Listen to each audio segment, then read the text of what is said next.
Everybody, welcome back to the Kuzunawa Detective Agency podcast. Today we're getting back to, it's been quite a few months. Oh, I think my mic is wanting to fall off, actually. Oh, no. Oh, yeah. Okay, we're good. I saved it. Oh, Because I'm good. But yeah, it's been quite a few months, I think, since like March or like April.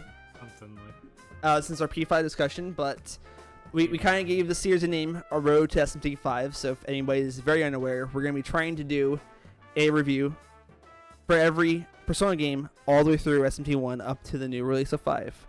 So hopefully we can accomplish that. I do have to miss out on...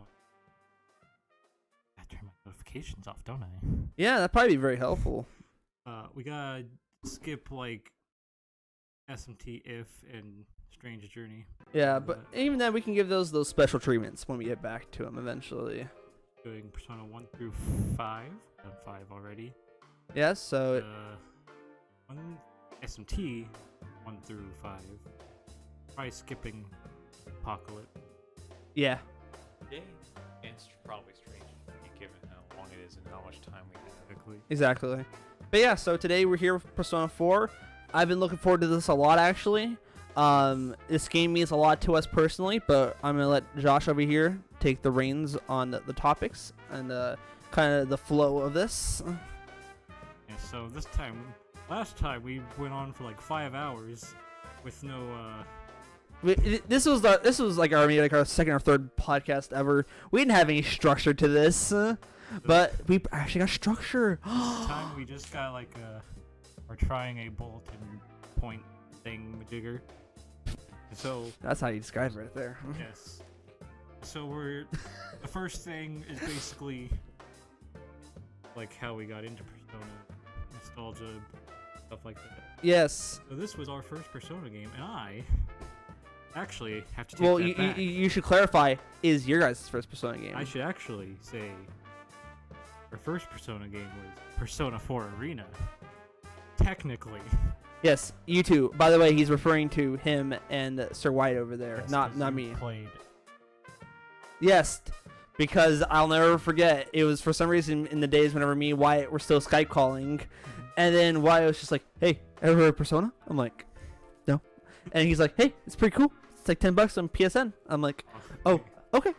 I got it that night, and I had one of the most jaw-dropping experiences of my life because I've never played a JRPG in my life. I do. Well, not like that. Not like that. I was gonna say something, but I think we should save it for the video. Okay. Okay, just keep that in your head for like however long that takes. Who knows? But yeah, so that's my introduction to Persona at least. But the funny thing is, even though I started with 3, I ended up grabbing a Vita and getting golden anyways, and being golden first of Persona 4. So technically, it's the first Persona game I've beaten. Yes. But it's not my first one though. Technically, our first game was Arena. I saw Persona 4 was a thing, and I really wanted to buy it, but it was like 30 or 40 bucks at the time, and I'm a poor child with no money. So I didn't buy it.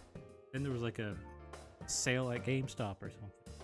We got games in Persona 4 Arena because you were into fighting games. Were. Well, you were getting into fighting games, I should say. There you go. That's the perfect tense. Why it was about to be like, you saying I'm not into them right now? He was looking at me with murderous intent. Oh goodness. Well, that's what you describe a wink as. Then yeah, that was very murderous. Also, I would like to acknowledge that someone has said hello with a Ninja Kitty in the chat. Oh, hello. Hi. Are we going to spoil this? I guess we will, because I've given her all the opportunity to beat this game. She has had my copy of the Vita game for forever, so if she listens in and gets spoiled, I hate to admit it. Also, we should probably say spoiler warning, because we're going to be spoiling the game. Right. And we'll tell you when we get to the spoiler section. Yes, we will.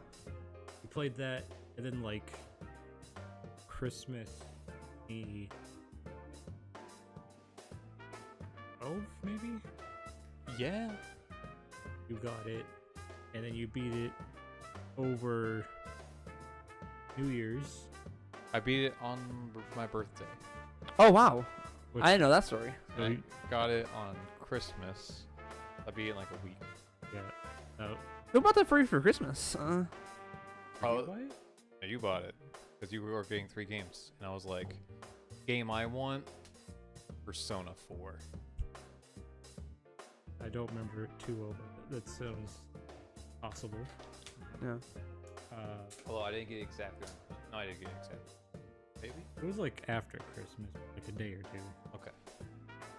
You might have had a gift card or something. I got that and Soul Calibur 5. Oh.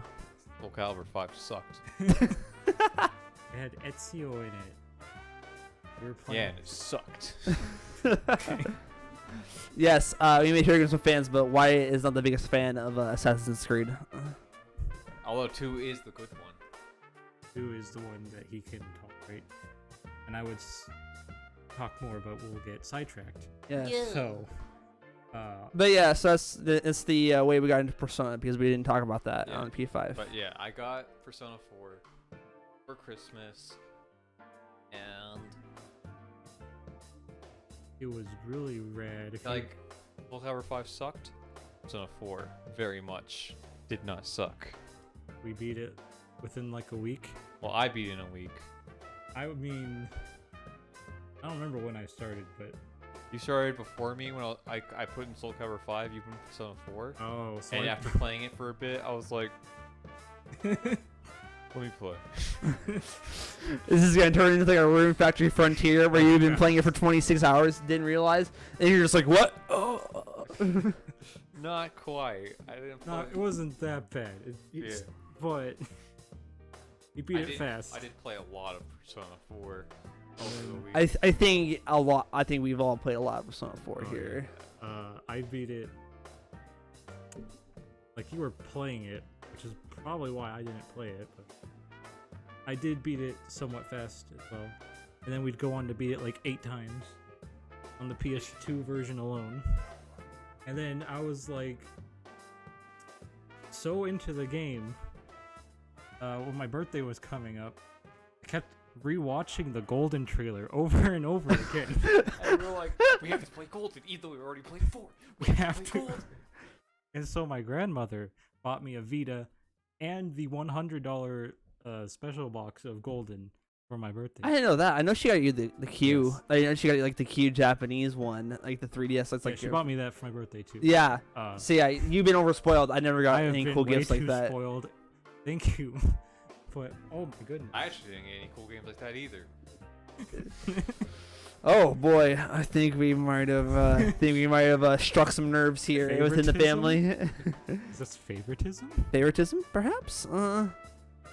But then I went and beat Golden like 6 or 8 times. Yeah, and I beat it quite a few times myself. And same here. I think out of any RPG is the most I've sunk into a game. I think I have sunk over 223 hours.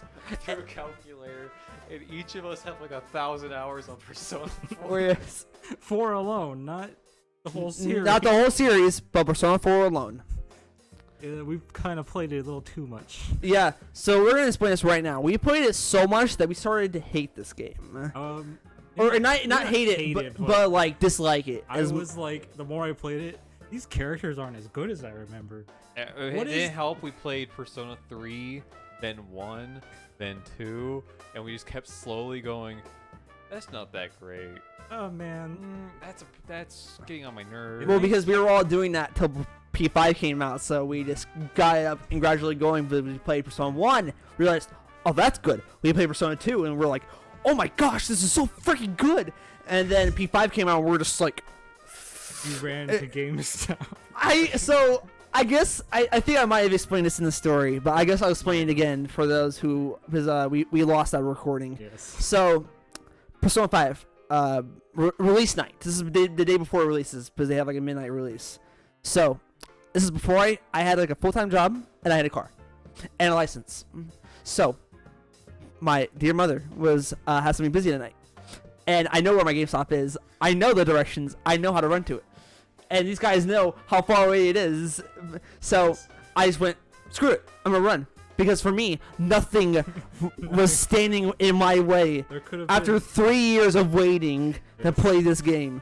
Because what for me, why I want to play P5 so much is because the character, the protagonist, had black hair He goes tall, dark, handsome, and I was like, I'm all those but handsome. There we go. That's my protagonist. Everyone thought he looked like Harry Potter, but he actually looked like that guy from that one music video. Yeah. And when Persona 5 was coming out for us, we walked to our GameStop. It was still closed, and we just kept walking around the city. Like, we're not gonna be late. Yeah. We're not gonna be late for this. So she was like, well, I guess we'll have to go get it like tomorrow, or whatever. I'm like, no, I'm gonna get it tonight. She's like, you gotta go over there? Oh yeah. So I set out maybe an hour beforehand, and I ran. I Rocky styled ran all the way over there. So let me just put it this way: this is before I was trying to turn into an athlete, into a boxer even. So this is before I had any of that on my side. This was 2017. This was 2017, where I was still a very tiny, skinny man, and I ran the entire way there. I think I maybe took one break of running.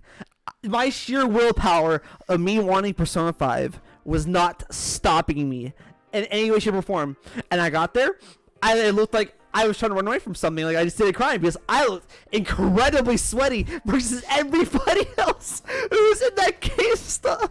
I remember some people just looking at me just like, what the hell's wrong with this kid? It's Persona 5, you don't understand. So, but it was so exciting. I remember getting there, I grabbed my big box, and I was like the happiest person in the world. But the problem was, I couldn't run all the way back because the thing was, all that adrenaline and excitement kept my legs going. But the problem is, after all that wears off, the jelly kicks in. So I realized I'm maybe not gonna be able to run back. I think maybe, but no. So I had to wait maybe 30-40 minutes in this McDonald's, in a Walmart. With and I do P5. with my P5 just by my side. And then the thing is, while I'm sitting there and I'm waiting, I realized my legs are just getting more and more jelly, and then I'm like, what's going on? And by the time I get up, it is almost as hard as I could to ever walk in my life, because all that adrenaline and sheer willpower had worn off. But it didn't matter. I got in that car, I came back home, I had a full week off because we also went to convention that weekend as well in Houston. I played that game till freaking 5 in the morning. I went to sleep for 3 hours and I woke up and I was the happiest person alive. I could not care less. I was so into the pain did not matter to me. There could have been someone dying on the street and you'd be like, oh, Persona 5 first. You're not wrong either. You're not wrong. But yeah, that's a sidetrack. But yeah, so that's the extent of how much we loved Persona. Yes. How much I was willing to go for it. And it's all because of Persona 4.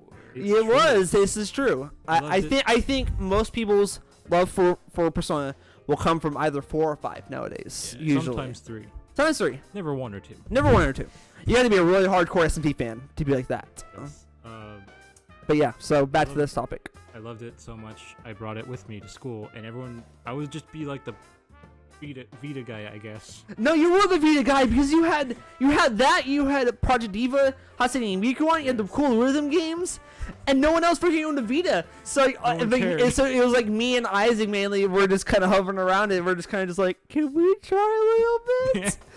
In hindsight now, I'm kind of just like, dude, I look like such a freaking loser and such a freaking jerk. But I mean, hey, it is what it was back then. I wanted to show off all my perfects on Vita. And our viewer right now, Kitty, would also testify to that because she was there. She would remember it, right. But she wasn't one of the people like hovering around being like, "Can I have a try?" I would be playing Persona 3, 1, and 2 on my PSP. That's right. true. You would be doing that. And then I would get us in trouble during the same class because you were playing, and then I would talk out loud because I couldn't learn how to control my voice at this point yet. I still struggled to control my voice. I played it so much that, like, I think it was before class was starting, I was just playing it, and then she is like, "Shut up!" And everyone in the good, nice Christian homeschool groups just, like, staring at me, like, don't worry about it. Oh man, remember when we were back in high school? Oh man, I'm starting to feel old. Well, Persona 4, entire time I was playing it reminded me back when I was in high school. Yeah. She says, "I remember the Vita boy phase. It was a phase." It was the phase of the Vita. I still love the Vita's dead. Yes, I still love my Vita. I just the wish Vita is a good system. Only problem with it, memory card freaking sucks. memory card is Hey guys, too expensive. Hey guys, you want to pay $80 for a memory card? Like 8 gigabytes, maybe. Oh, I'm talking about the 16 gigs. Don't worry, the Oh, 8 gigs okay. is only 40. Okay, Yeah, that's yeah, perfectly yeah. fine. That's perfectly fine. Yeah, so, but yeah, stupid. But anyways, so we don't sidetrack too much. Yes, that was important. And turn this into a 5-hour-long discussion.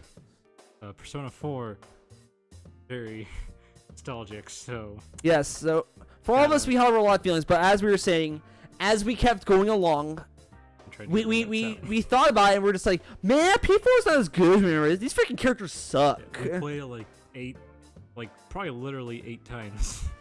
Yeah, probably Maybe between more. each of us, because I also platinumed the game. So you gotta think about that. That's however many games over, plus whatever you played before. So all that equals around 250 hours. So at that point, you had too much. Anyone would have had too much Persona 4 in their life. I just got burnt out. And this goes for anything in life. Any too much of a good thing is terrible. Right. And it makes you hate things, even though you really love them and they're really good. If you play a game long enough, you'll be noticing flaws you didn't notice before. Yeah, exactly. But because of that, I think Persona 4 was my second least favorite game. If not, it was in the middle. Yeah, I think we're all going into that. But this leads us up to this year. So, Yes. obviously, those who know, Persona 5 Royal came out this year. And you guys had the time to replay them. I did not. Yes, we played all the Persona games again. In order. In order. And then these guys realized, after so much time, holy crap, this game is so much better than I remember it being. Yes. Persona 2 was not as good as it was. Persona 4 would definitely be my favorite. It is even better than when I first played it and thought it was amazing. The thing is that now that we've come back to it so many years later with more life experience, you can understand its symbolisms and philosophies a lot more. And how human the characters end up being. People who say the supports suck Oh, the supports are probably the best in the series. for the most part. For the most part. I would say between 3 and 4 are my favorite supports. 3. 5 has some good ones, but the only problem with 5 is 5 has everyone's got some freaking Satan looming over them. Yeah. Because people don't know how to write characters properly. Except for 1 or 2 social links. And then those are the really good ones. Except 3. I would say 3 portable. 3 portable, yes, because the moon in portable is Shinji. The moon in 3 is wanna see me eat food constantly, and then be a terrible person. It's all right. When we talk about 3, We'll you get guys will have to watch all of the social links because I'm the only one who's done them all in one run. It's true. I still haven't done all of them, but I did Nope. do Kenji for the first time. Ow! My favorite character. Jeez. But anyways, let's get back to Yes, topic. I have a section later on for themes and social links. Yes. So we'll save the rest of that. So I'm gonna say this right now. These guys replayed it. I went through it a little bit. I had gotten up to Naoto's dungeon. Because the So- Steam version. So the Steam version came out this year. Mhm. So That's what we were we supposed to do. want to explain something, right? For years now, there's always been speculation whether they would release Persona, like a mainline Persona game for any other system, anything. I don't care what it is, Right. whether it be Xbox, or PC, whatever. I don't freaking care. But we had heard some news about it potentially coming to PC, and me and Y just looked at each other just like, come on. How many times have we been down this road? We've talked about this, the least possibility. This is absolutely stupid. I go to work one day, I come back, you know what I see on Twitter? All of a sudden, without a single, without any kind of, notice or anything, just drops the ball. Persona 4 Golden has come to Steam, and it's the best version ever. And just It has dual audio. It has frame settings. Wow. It's got desync. VSync, it has updated visuals just slightly, and I'm just like, what? You gotta keep in mind, this is so perplexing to us. We never thought this would ever happen. And for the Atlas just to drop it on a whim and be like, oh hey, here it is on Steam, and it's only $20. Yes. Is $20 out of the gate. You realize how freaking amazing that is. Atlas are the guys who are like, hey, all of our games are more than full price. You want all of our DS games above full price. DLC. Above full price. And then they just drop this beautiful gift from the gods, and it's just like, hey, here's Persona 4 Golden. Also, you want it for $20? Here you go. And just nothing said about it. No strings attached. It was just released like that, and like it was, I felt like I was in high school again. All of a sudden, all of my Twitter was just Persona 4, and I'm just like, It was like Persona 4 memes from when we were in high school. yeah. So I'm just like, oh no, this is where my oldness is starting to hit me. I'm not even that old. I'm barely 22, but that's where I kind of just felt the effect. I'm just like, I'm gonna go to bed. This is too much. I did post the funniest tweet I ever posted in my life. Some guy showed the Steam page and it said, a decade-old JRPG is finally here for a new generation. I was like, a decade old? And it's a gif of this guy who's like looking at his grave, and he just slowly turns into an old man. Yeah. I don't think I saw that one. Or I don't remember it, at least. I don't think I did either, but that sounds hilarious. But yeah. That's that effect essentially. So, but anyways, we're cutting off topic. But I played a little bit of it, and then like these guys, I had realized how freaking good this game was when I went back and played it. I'm like, they were right. Yeah. Because these guys don't talk nonsense like that unless it's actually true. Because I don't think they all of a sudden were just like, P4 is the best all of a sudden again. We're past high school. I'm like, I'm just like, either they had some weird revelation, or they have actually gone out of their minds. Right. I go back to Persona 4. I realized they just had a good revelation, and the revelation was Persona 4 is actually one of the best Persona games. Right. I wouldn't just go like, wow, Yakuza 1's really bad after you beat it 50 times, then say it's good out of nowhere when it's not. Right. I wouldn't just say DMC 2 is good. I wouldn't lie to you like that. Yeah. Especially me, I don't really like to, as the kids say, follow the crowd. Oh yeah. You're very much an anti-crowd, or you're almost on the borderline of hippie, but you're also not as stupid as hippies. You don't blindly hate things. You just like what you like, Right. and that's what it is. Sometimes. Oh, that, by the way, they're hipsters, not hippies. Hipsters. Yeah, hipsters. Hippies are different. Hipsters, not It's hippie. not Hipsters. even necessarily the game. Sometimes. I just triggered a bunch of people just by saying that, probably. Sometimes he just stops liking a game because the fan base is annoying. Like, Well, I We wouldn't got- say that. It's more, I'm embarrassed to like the game.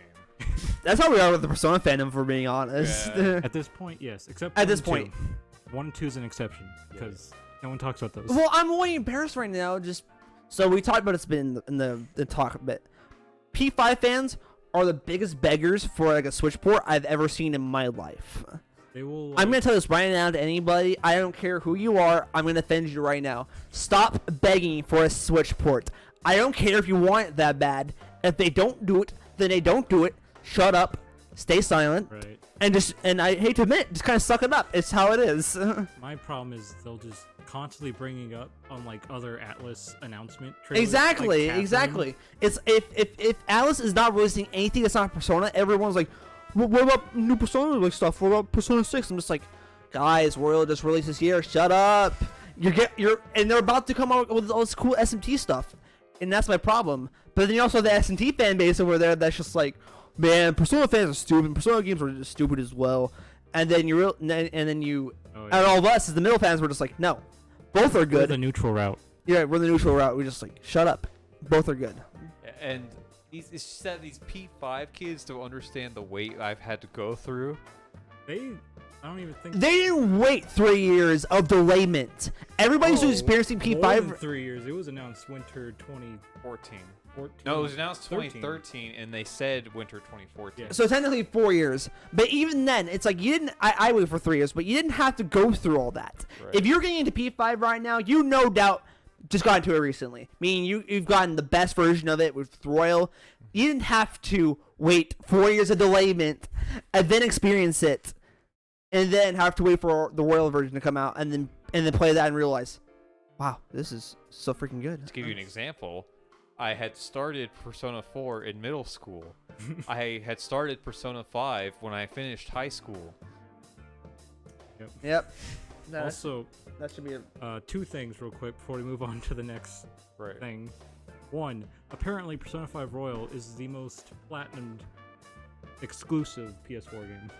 I'm not surprised that Platinum is for little babies. Since it was so easy, I did it, and I never platinum video games. It didn't even have get 100% compendium like the other two games. Yeah. But the other thing, I forgot. Go back to your What was bullet. Go back to your We're bulletin talking board. about Persona and I don't think like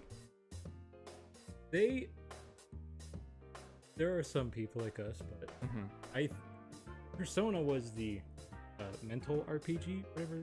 Right. Yes. It's like about the psychology And like the theme of it. Right. So I can safely say each Persona game has its themes. Yes. 5. And now whether or not they nail all those themes correctly is very debatable. Right. But I can confidently say 4 very much hits its themes correctly. 100%. Without like a shadow of the doubt. Very well. 5. It had good like startups. Yeah, but we talked about that already. We talked about that. But We'll have to redo that eventually for people who did not see that because that was forever ago. But one thing that kind of annoys me is the Persona fan base wasn't that bad until 5 came out. Yes, it was not. We thought the 4 fandom was like bad. We had to see nothing until 5 came out. 5 came out. I do kind of feel embarrassed about 5 now, despite because like I feel like most people are like, oh, it's really popular. Oh, these characters are funny. But they missed the point of like the themes and everything. Yeah, it's because we've already discussed this, but we'll discuss it a bit more. It's just that, in my opinion, it gets a bit watered down a little bit at times. Yes. And it's just, oh my gosh, the UI director, I freaking hate that dude. Worst SMT character of all time. Why did you need to include him in that? Why, Atlas? It was a stupid decision. But yeah, so my thing is that with P5 Royal, they were almost there on the cusp of being as great as Persona 4. Just not quite. If you had followed through on all of it the same way through every dungeon like you did with Maruki's dungeon, you would have, in my opinion, the best. Maybe. And if you added the cut seed scenes. Exactly, that's what I'm referring to. Yeah, Right. if you were to add all those, you would have potentially the best Persona game. But no, you did not, and you added from Maruki's dungeon. And I'm not complaining. Maruki's dungeon's fantastic. He's probably my favorite final boss. They finally were like, oh hey, we're the mental RPG. Yeah, but the problem is they didn't go back and fix it for the rest, even though you had it even though you had it in the source code, because they found it in the source code, but you didn't go through with it. You're just like, oh no, we'll just leave it like this, and we'll just save it for the end. I'm like, literally, all you had to do was get rid of the UI director scene. yeah, you had to just do was get rid of UI director scenes, include those scenes with the chaos seeds, and you would have fixed about 50% of the, or I mean 75% of the problems with the game, and I would not be like, man, Persona 5 missed its mark a little bit. But yeah, but again, we're sidetracking. But we're just disappointed sometimes. We're just disappointed. That's all it is. It's just disappointment. Yeah, my point of that was basically, you've played only Persona 5, play 4 and play 3. I recommend you play all the Persona games. You know, we're gonna say it here right now. Play every single Persona game. 1, 2 Instant Sin, Eternal Punishment, 3. Yep. 3 portable. If you Don't prefer, expect the same. Don't be that guy who's like, I've beaten every Persona game, 3, 4, and 5. Exactly. That I see on YouTube. It's like, oh, I finished my journey.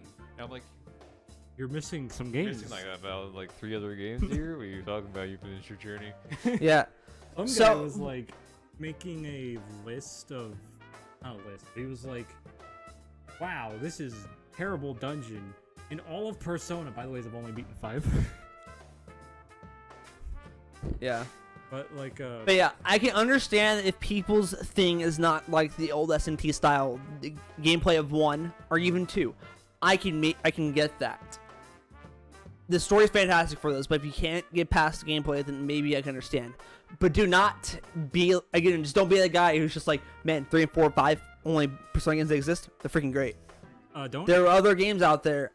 Just don't be like the guy who's just dismissing all of them, because they're great.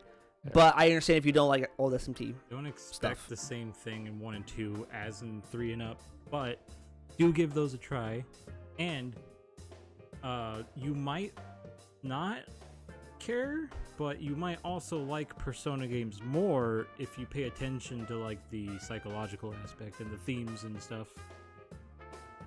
It's In my really my smart. opinion, I'm gonna say this: Persona 3, in my personal life, helped me understand death better. Honestly, I'm gonna be honest. There, it actually changed my life on the way I viewed the aspect of death, and how because beforehand I always viewed it as a very sad and just terrible thing.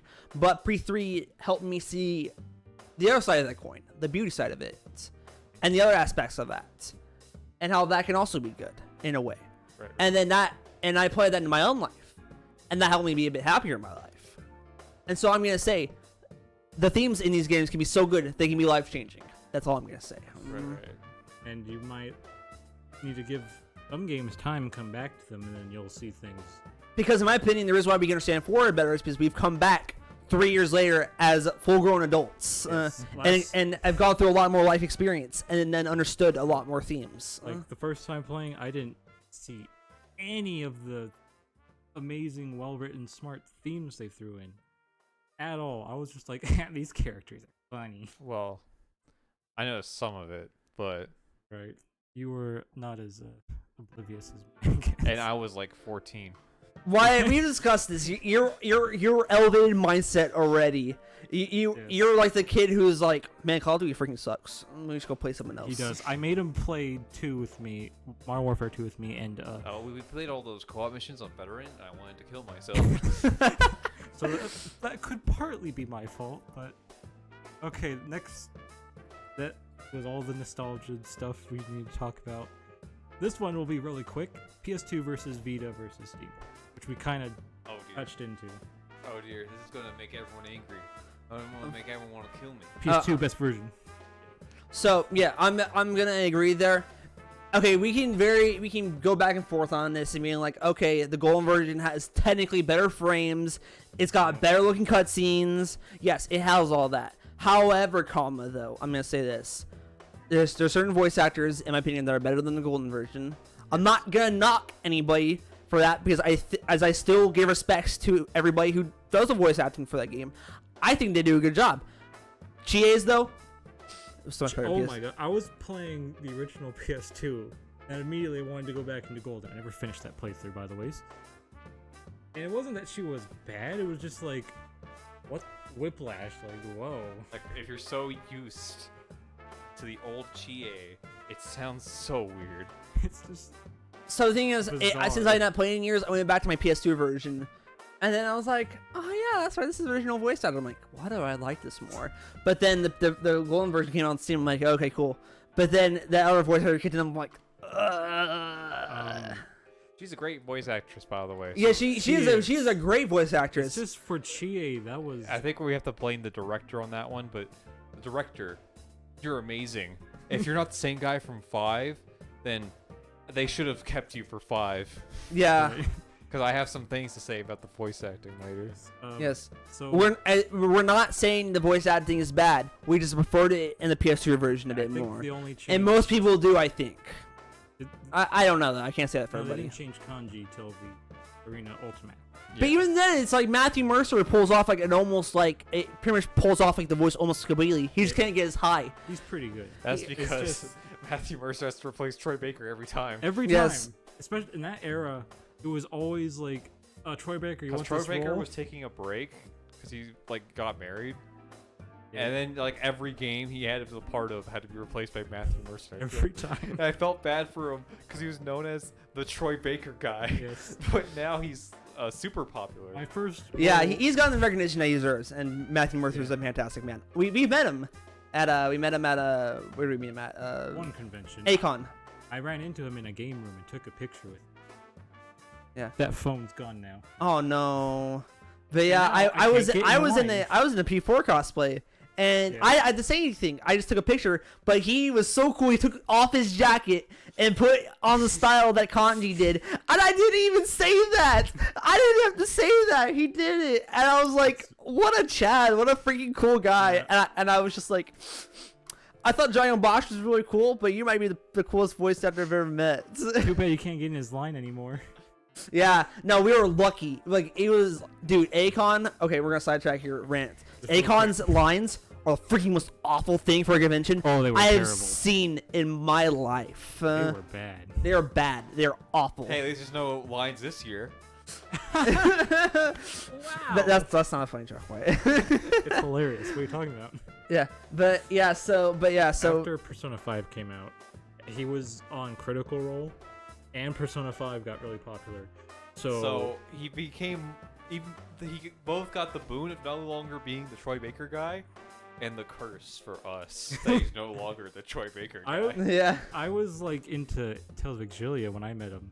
I am so glad he signed that when he did because Dude, okay, another main note. You forgot that. I forgot that. You forgot at that home. twice, and then you had to go buy another copy, but that copy didn't freaking have like I a had, thing. like the GameStop case. And then you freaking had to go get another one. I remember you leaving in an Uber to go get that, and you came back. And this is when I still had a lot of social anxiety, so you're leaving like this 18-year-old me who is like skinny, small, and it's just like, Mom, where do I go? I'm sorry. It was very important. I had to get in that Uber to get to Dang. Exilia. Because it wasn't like anyone else was with us. It was just me and you and Dallas. No one else followed us. Like Wyatt wasn't there with us, and it was just us and me and you. And then you just left me. I'm just like, what the frick? I don't know how to socialize yet. What's socializing? Why are you scaring people? I don't want to be here. I just want to go home.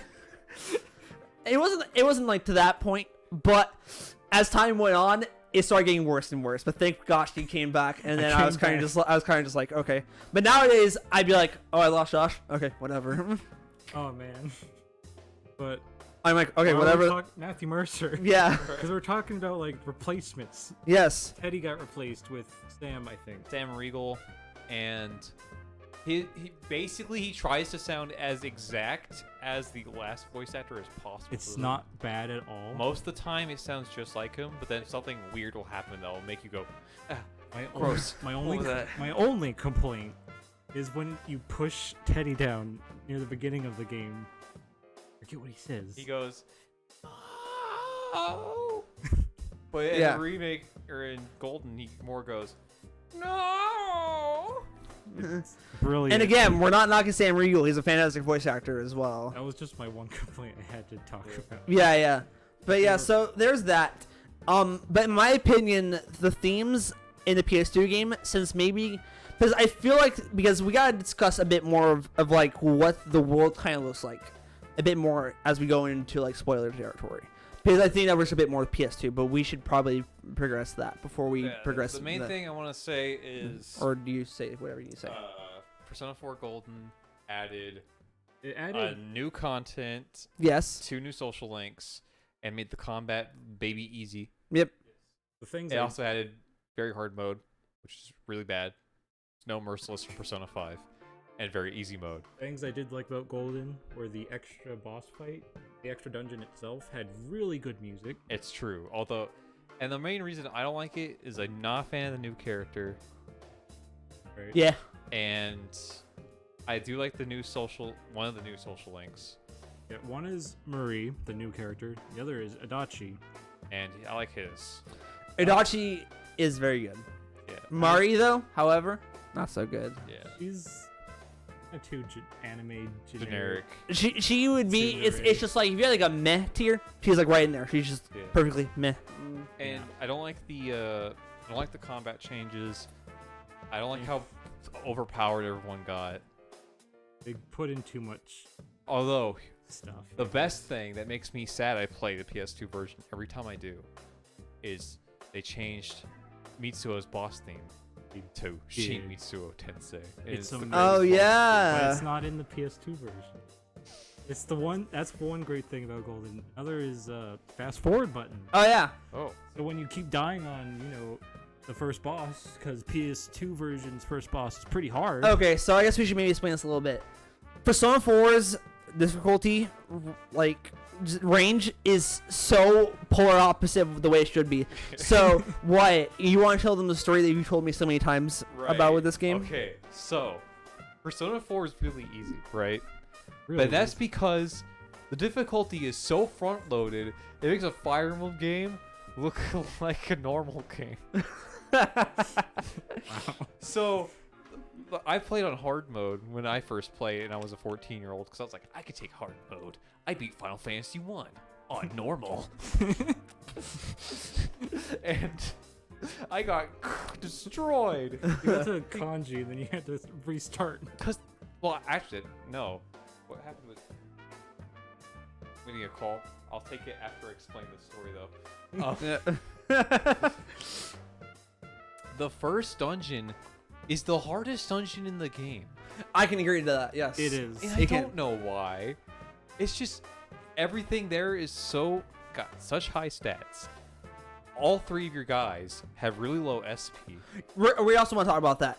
For some reason, these characters just have bare minimum SP, especially for the starting point. Yeah. For any starting characters in a Persona game, and it is abysmal. It is so sad. Yeah. Hiko's fine, but you don't have her yet. Unlike every other Persona game, you don't have your healer. And these guys got AoEs. Now I'm getting a call. Oh no. Maybe it's important. You can talk about this. Yeah. Yes, go for it. I'll try to artificially extend the story length. And It's a filler episode. and then the boss is so hard that they had to, because she doesn't have a weakness, and they had to give her a weakness, in Golden. In Golden, yes. She does so much damage. She has AoEs. She summons little Like a little like prince Prince Charming, yeah. who can heal, Yes. and she will wreck Chie unless you get Red Wall, which is a level 16 move, unless you want to use it on Slime, who sucks. Yeah. Yeah, it's just for the reason why it can be so really difficult is because unlike most games, you don't have 4 members going into your first dungeon. You technically have 2, huh? Yep. Yep, you have you and Yosuke. You get Chie in the middle of it, which is fine, but then that's only 3. That's freaking 3. And this is when enemies have high stats, like you said. They have just good everything, and it's just like, oh dear gosh. And then you beat this really hard boss, and that's when you get your 4th party member.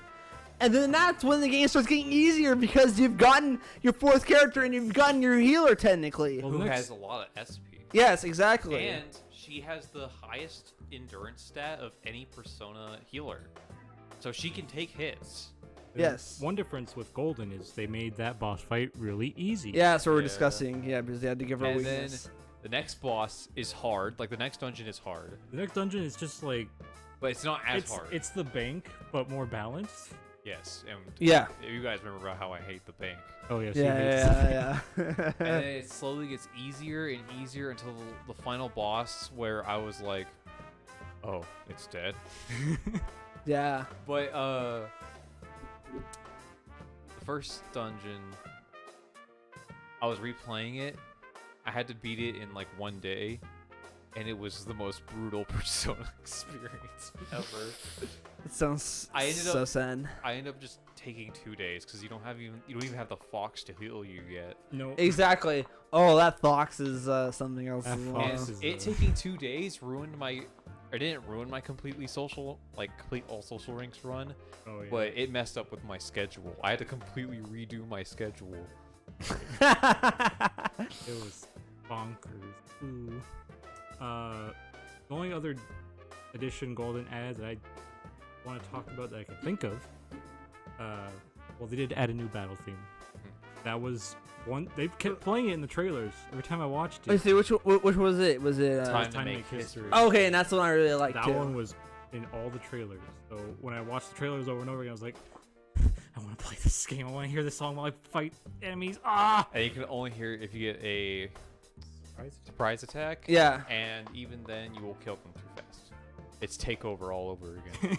exactly. But aside from that, the only other thing is The only difference is I actually like the song that plays like that versus like Takeover. Right. Yeah. they did add new cutscenes, but they are terrible. They completely missed the point. Oh, right. They're like, want this anime tropey beach episode? And then- I don't hate that. I think it's cute. Let's get the band together, guys. let's learn how to play all our instruments in And- one day. Oh, that's right. There was that added in Golden? That was Yeah. added in Gold. Oh, It okay. was like Naoto can actually And play. we have to have an idol episode. Yay. Yeah. It was fine because Naruto could actually play. Yeah. And Rise could sing, but then it was like And your character can say he could play. you can say you can play bass, but everyone else is like, I've never played an instrument in my life. And Reese is like, "Don't worry, guy. I got this. It takes 2 days." It takes 2 days, and Two they days. and they know how to like do a guitar and like do a full song and then do a whole song and dance about it, and then they're just like, and you're just like, oh, okay, okay, thanks. Yeah, trying to run a show here. My- but yeah, so that's Yeah. some of that stuff is kind of just like like why, as someone- but at the same time, I enjoy it. It's just teenagers having fun. Yeah. And that's what they are. They're just teenagers trying to have fun while That- trying to figure out like I know a it's mystery, like a murder mystery. That's what's good about it, but But at the same time, it misses the mark of like what it's actually a meant really to be. small thing, but freaking it's supposed to be like Persona 4 is supposed to have more of a realistic tone. yeah. Yes. Like as someone that plays guitar, Yosuke should not have been able to play as well as he did within 2 days. Yes. And- Unless the song's literally just 2 Ding, chords, and you go down here, and you go Then back he'd up. be fine. But that song, I is would be not that surprised. simple. I would be surprised if they just like did it over with like it wasn't even him playing the guitar. And then Chie and Yukiko are playing like saxophones. Like what? 2 days? Right. I mean, yeah. I just Like that's small, but it bothers me. And Not then just that. I don't like the beach episode. I don't like the beach episode. I don't like the. I don't like how they just use anime episodes and Yep. shove anime. They have the tropes. basking house where everyone's trying to like peek over the fence, and then lightning comes down and strikes them out of nowhere. Yeah, like And you're dragged into it, and you get punished. Like I hate that trope. it's just they throw anime tropes in a game that, while it still does have them already, is trying to go for a more Serious tone. subdued, realistic. This is what the countryside life is like. tone. But none of that is as bad as how they treat Yosuke with the new scenes. Yeah. I feel so bad for him when he does. We'll talk about that later. He though. does deserve it sometimes, but in Golden, he does not deserve any of the new scenes. Yeah. It makes me so sad. But yeah, so so that's kind of just Yeah. like that's like our P4 versus P4 Golden. Then we talk, kind of yeah. went through Steam already a bit. Which is just, if you're gonna play P4 Golden, play the Steam version. It has dual audio. Yeah, if you're going to play any version of it, if you can't get your PS2 version, just get I the do Steam prefer version. playing the English version, but I do want to play it in Japanese once because Yosuke is Shikamaru from Naruto. And We did actually. So maybe people don't know this. Some do. But me and Josh had a streaming place for a long while. That's right. Yeah, and we streamed the Persona 4 Japanese version Yes, for a I have a little bit. Japanese PS2. So Because we played it so much, we didn't even know what the heck they were saying. I was we- like, we just I've knew- played this game so many times. I'm gonna learn how to read Japanese with this. Oh no, I can't read. Ah! It's alright. I played Persona 3 in Japanese, and I probably had a better time than you guys had with that. Maybe we didn't get very far, but But yeah. that's that. So, getting into the actual game, Yes. Right. So the actual game starts. you are transferring from another school. You're, Okay. on, a, It's as per usual in 3 through 5. you're on a train. Yeah. You see, 15-year-old girl in a swimsuit. swimsuit selling stuff. So you get to see Rise. Right. Like they're, Uh, she's trying to sell like the drink. Drink thing. It's like a soda. I don't know It's what like, the- it's like some kind of like summer soda or I whatever. guess the point of it is to show Rise as a person and she's popular. Well, here's but there's 3 points to this. Yes. First, it shows TVs is very important to the plot. Yes. it does do that. And there's tons of TVs, and you're just like, the start of the game is you're getting blared by news and commercials. And while this is happening, you're seeing some. The thing struggle is, going on. now that you're saying this, I know this, but the reality is hitting. I'm just like, oh, it even started before I even realized it. Oh my gosh, this game is so brilliant. And then the second thing this shows is like advertisements. Like the first thing they show you is an advertisement to make you believe how this character is feeling. Yes. When the whole point is Your that inner self is like not, she's showing her outer self, but she's not showing her persona. her real self. So we just are going off what we know. It's more brilliant than I had thought. And the third reason is to establish that Rise is popular in this universe. Brilliant. And while this is happening, you're seeing a struggle in parts with someone. Yeah. You don't know who it is. And it's these little random clips in there, and you don't know what's going on. But then you also get a little flashback to where you're standing in front of your classroom, and then the teachers are like, "Oh, this will be his last day." Everyone's like, "Oh no!" Oh and man. and then it's just like, "Oh well, he's gonna be going now." And then that's you on the train while all this is happening as we described it. And then the news is showing Yeah, Namatame. Yes. His affair with some lady. Which again, very important point. They're already establishing. And then one of the struggle, I think it shows her It doesn't show her. It shows like her those parts of her shirt. I Yes. thought I saw her face in it. Maybe I'm No, I mistaken. think you do see the face. If I'm being honest. Like first. Yeah, you What see second you is see like within like a frame of the show, but it's so fast you couldn't even tell unless like you really like analyzed it. But while it's showing all this news stuff, you're seeing some bad struggle going on with her, and then it kind of like shows the dark undertone with this. While he's looking out and he's in a tunnel and he's like almost facing himself, and it's almost about to be a representation of what he's about to go through, but then he leaves the tunnel and enters the countryside. Yep. Yeah. And then I've seen you. So in within the very first 5 minutes of this game, it has already established what it's gonna be. Pretty much, It is like, beautiful. Ives does a good job in like making you feel Like a phantom thief. Phantom Thief, and then it goes into like you getting trouble. Then you feel like, and the lower. labeling of society and all that. and then 3 shows all these coffins around and everything. Yeah. We'll get into that though. But, like- We'll say that for nothing pizza. establishes like everything the game's about in one frame. Like the first. It- The first frame of the game. Yes. It literally, within the first 5 minutes of this game, it has shown every single thing that you're going to experience through I this would game. say 4 is the most subtle with that kind of thing. Yeah. And that's without you realizing it. The thing is, I remember all this, but you just explained it all in its brilliance, and I'm over here, who's played P4 sometimes, realizing, oh crap, you're right, it has done that, hasn't it? And the best thing is, because it's background TV, your brain, when you first play, still sees it like background TV. So all this stuff that's actually important doesn't seem important to you right now. You're just like, oh, that's like a commercial. I think I Oh, was it's like the news. I don't care. And again, it's symbolization. symbolic. Are we gonna do that word for word? No, No, we don't have time. We don't have time for that. There's no time. Zero time. Your turn.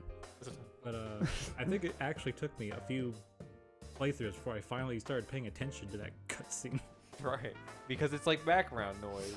It's just Well, the thing kinda is, like- I was paying attention to it, but I wasn't like hyper analyzing like to that point. I understood that it was definitely showing off things and showing off tones early on like that, but I didn't think about it to the extent of where it is literally showing you everything. It is showing you every tone, everything, all within like 5 frames of this game, and just like that, and you're just like, what the frick? And after all that, you go and you're picked up by your uncle, who's seen you in diapers. Yes. True. And Maybe people are gonna be like, wait, I don't remember him saying that. because you didn't pick the right option. And there's his name is Ryotaro Dojima. Ojima. He's got his daughter Nanako. Nanako. Nanako. Best thing about Golden is they tell you he's your. No, he says it in the original, but it's like really awkward. I'm your mother's younger brother, and that about sums it up. Oh, thanks. That's all I needed to know. Thank you. Yeah. In Japanese, that makes a lot of sense. In American, it's weird. Yeah. Like, oh, I didn't know that about you. Thanks for telling me. It's not like my mother told me that. Right. Unless his mother just didn't tell him that. Yikes. You get picked up, you go on this car ride with Nanako Ojima. You stop at a gas station, and like, after you talk with some rando, you start feeling sick. Yeah, you talk to some rando at the gas station, and he's like, oh, hey, we've been needing help over the summer from like high school kids. Maybe I'd be interested. Shake his hand. Nothing really happens, but then all of a sudden, you feel kind of sick. You feel car sick. Yeah, you feel a little car sick. And then, but Nako's the first one to know. And she's like, "You Are you look so alright?" good." and you're just like, yeah, it's fine. Yeah, I'm just car sick. It's whatever. I know that feel. And then Oh, you go yeah. back- Why is the only one in here that knows that true feel? Oh, I don't know that feel feel. too. Oh, and Josh, well, Especially last week when I went to the doctor's office. That was terrible. yikes. Right. But I am the Dante must die of You are car the sickness. Dante must die of car sickness. And he's the son of Sparta's car sickness. Do you experience that on planes as well? I don't know. No, like 3 times. 3 times. 3 or 4 times. Oh. But the thing is, do you or no? Not really. That's weird. Like well, every time I went on the plane, I took motion sickness pills. That would Oh, so maybe probably so help. that's probably helping you out there. Most of the time, I get like a weird feeling in my chest. That's like it. Yeah. Okay. That's probably because it's taken off and going into turbulence. Yeah. But That night, and it probably gets affected just being like higher altitude, so it probably doesn't trigger like what it triggers. Right. you do. But you also relate. did take pills, so next time potentially on the flight to Japan, we'll have to really see how that motion Oh. sickness is. Oh, that's Because that's like can't it's like a 17-hour like plane ride, dude. apparently gum helps, but like Gotta go. you're gonna do that. Make sure you have something, trash bag or something. Yeah. It's if you're chewing on that for 17 hours, that's not good. I feel like I'm pretty sure it's like what that plane ride is, right? It's like about 17 hours, right? Anyways, you relate to you, Narukami. It's true. Then you drive back to your place. Yeah, And his then place. You get all set up, and then you go to sleep, and then there's a dream sequence. And you're in a world of fog. And there's a red road. And then after you open up, a shadow attacks you, and he starts fighting you. But the fog gets deeper and deeper, Fighting you. and you can't see her. It. Yeah, you can't see it because the fog's in your way. And you slash at it, you keep missing, and she's like, "Oh, you suck." Come back again when you've sought the truth out a bit more. And then again, we can't explain this just yet because we're getting into spoiler territory here, and we'll get to that later. But this is more layers of symbolism right here, without you even realizing it again. Oh, also, you get to see firsthand Dojima's, "Oh, bye, Nanako, I gotta go to work." Yeah, so it's also very established very quickly that that Dojima is a detective, works at the police Station. agency. Yes, Yeah. I can't speak right now. But so he does that, but then it's quickly established that he takes that over priority over his own daughter. It's very quickly established. For very good reasons. Yes. Yes, very So good we get to reasons. socially.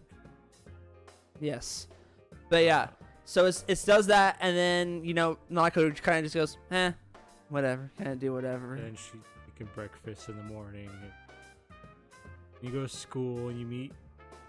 Well, you see. You see some loser on some bike. He's like, whoa! Smacks into some trash cans. He's inside the trash where he And belongs. And then, of course, the line I used to quote all the time, but don't even quote that much anymore. ... I should leave him be. Yep. You just let some guy suffer in a trash can. So then Poor you walk by, you walk up to the front gate of your new school, and you're just like, well, this will all be for a year. Let's see how this goes. And then King. Moron. So you enter into like beforehand you go into like, the classroom like just without your character in there, and then they're already generating like buzz about your character, being like, oh, the new guy is here, and there's like, oh really, is he from the big city and all that. But then this is where King Moron comes in, and King Moron is a character who's just kind of a big jerk. That's all he is. He's just a big jerk. He's just a teacher that's just a jerk. He comes in, he tells everybody to sit down and shut up, and he brings you in, tells you to introduce yourself, but then he quickly tells everybody to be like, now listen up. Just because it's a city boy doesn't mean that all of you get to slack around and everything just like him. And then I know there's a dialogue option like where it's like, thank you, or it's like, are you calling me stupid? Right? Yeah. But if you do that, Your courage. courage goes up. So things you say can actually affect your social stats, which Persona 5 completely got rid of. Yep. There's like a point to Yeah. talking a certain way. Exactly. I don't like that they got rid of it. That was really cool. Really But yeah, Um, so you're trying to find a seat. She is like, "Oh hey, this seat is vacant." And I mean, if you've already watched the intros, you already know who the characters are going to be. So, and I hate to admit, they're the characters who are dressed different than the rest. Yosuke is like the only one who's dressed similarly, but even then, by his haircut, you could tell already that you already have like your 4 first main people of your cast. And kind of talk to Chie A little bit. get to know her, and then School's ended. Yosuke comes in about your trial of the dragon. So he's like, I really enjoyed it. It was fantastic. He hands it back. Bye. And she's like, wait, what did you do to my trial of the dragon? Chases him down, kicks him right in the balls. And then she opens up the case. Find out it's been broken. Right. And then you get to see the first hand. What Yosuke has to deal with all his life. Constant misery. Also, was it the first day or second day where they're all told to stay in their classrooms? Due to the incident. Second day. Second day, that's right. Yeah. Pretty sure. It has to be. Maybe. Yeah. And It has to then, be. So you decide to take just a walk with Chie and Yukiko back because Chie's like, hey, you're a city boy. I like to hear about the city. And, you might need some friends. So, here, we'll talk. yeah, and Go shows up. Well, no, Yuki's there, but then she is kind of just like, oh, we don't got much out here, we got some, like, dyes we're known for, but then she's like, we have Yukiko's, like, Indo, it's really popular, it's really well known, and without even realizing it, again, you're already setting up another important story piece. Right. And Yukiko's like, oh, it's not that big deal, and she's like, no, it is, you guys were in, like, a magazine, and you don't realize it, but again, this is where stuff starts getting built up already, with how Yukiko does not view her place or her home as very important, but she is like, no, it's so important. You guys are like the lifeblood of this town, pretty much. Yep. And then hey Yuki. Oh, but that's before all this. But as they're leaving school, some creepy dude, I forget his name. It's Mitsuo. Mitsuo. But yeah, some dude was like the palest, like dark looking eyes you can ever find in like an anime comes up, and he's like, hey, do you want to go out? She says no. He's like screw you, and just runs off. And it's like, okay, that was cool. That was funny. But yeah, so there's that, and then we kind of conclude the first day already. Yep. What else happened? I don't think too much happened. I don't think anything too important happens. You just kind of meet Chie and Yukiko. Yeah. And then next day it's like, I love dead bodies. Oh yeah. So before that though, you go to sleep, but then you get a cutscene, and it's there's a thick fog that is rolled into town. And then like amongst the fog, you can see in this cutscene there's something like hanging. And it looks like a body from like an tent or something. Yep. So you already know that something's going wrong, but you don't know quite yet. But I mean, you get up, you go to school. I don't know if you hear police sirens yet. You sort of hear them. So so you hear them a little bit, and you don't think any much of it. But you go to school. Class isn't going to get concluded that day, but then all of a sudden, they tell you that the school assembly tells you to stay in your classrooms until otherwise. Everyone's made a big fuss over like how much police are out and about, and they're all just like, man, what's going on?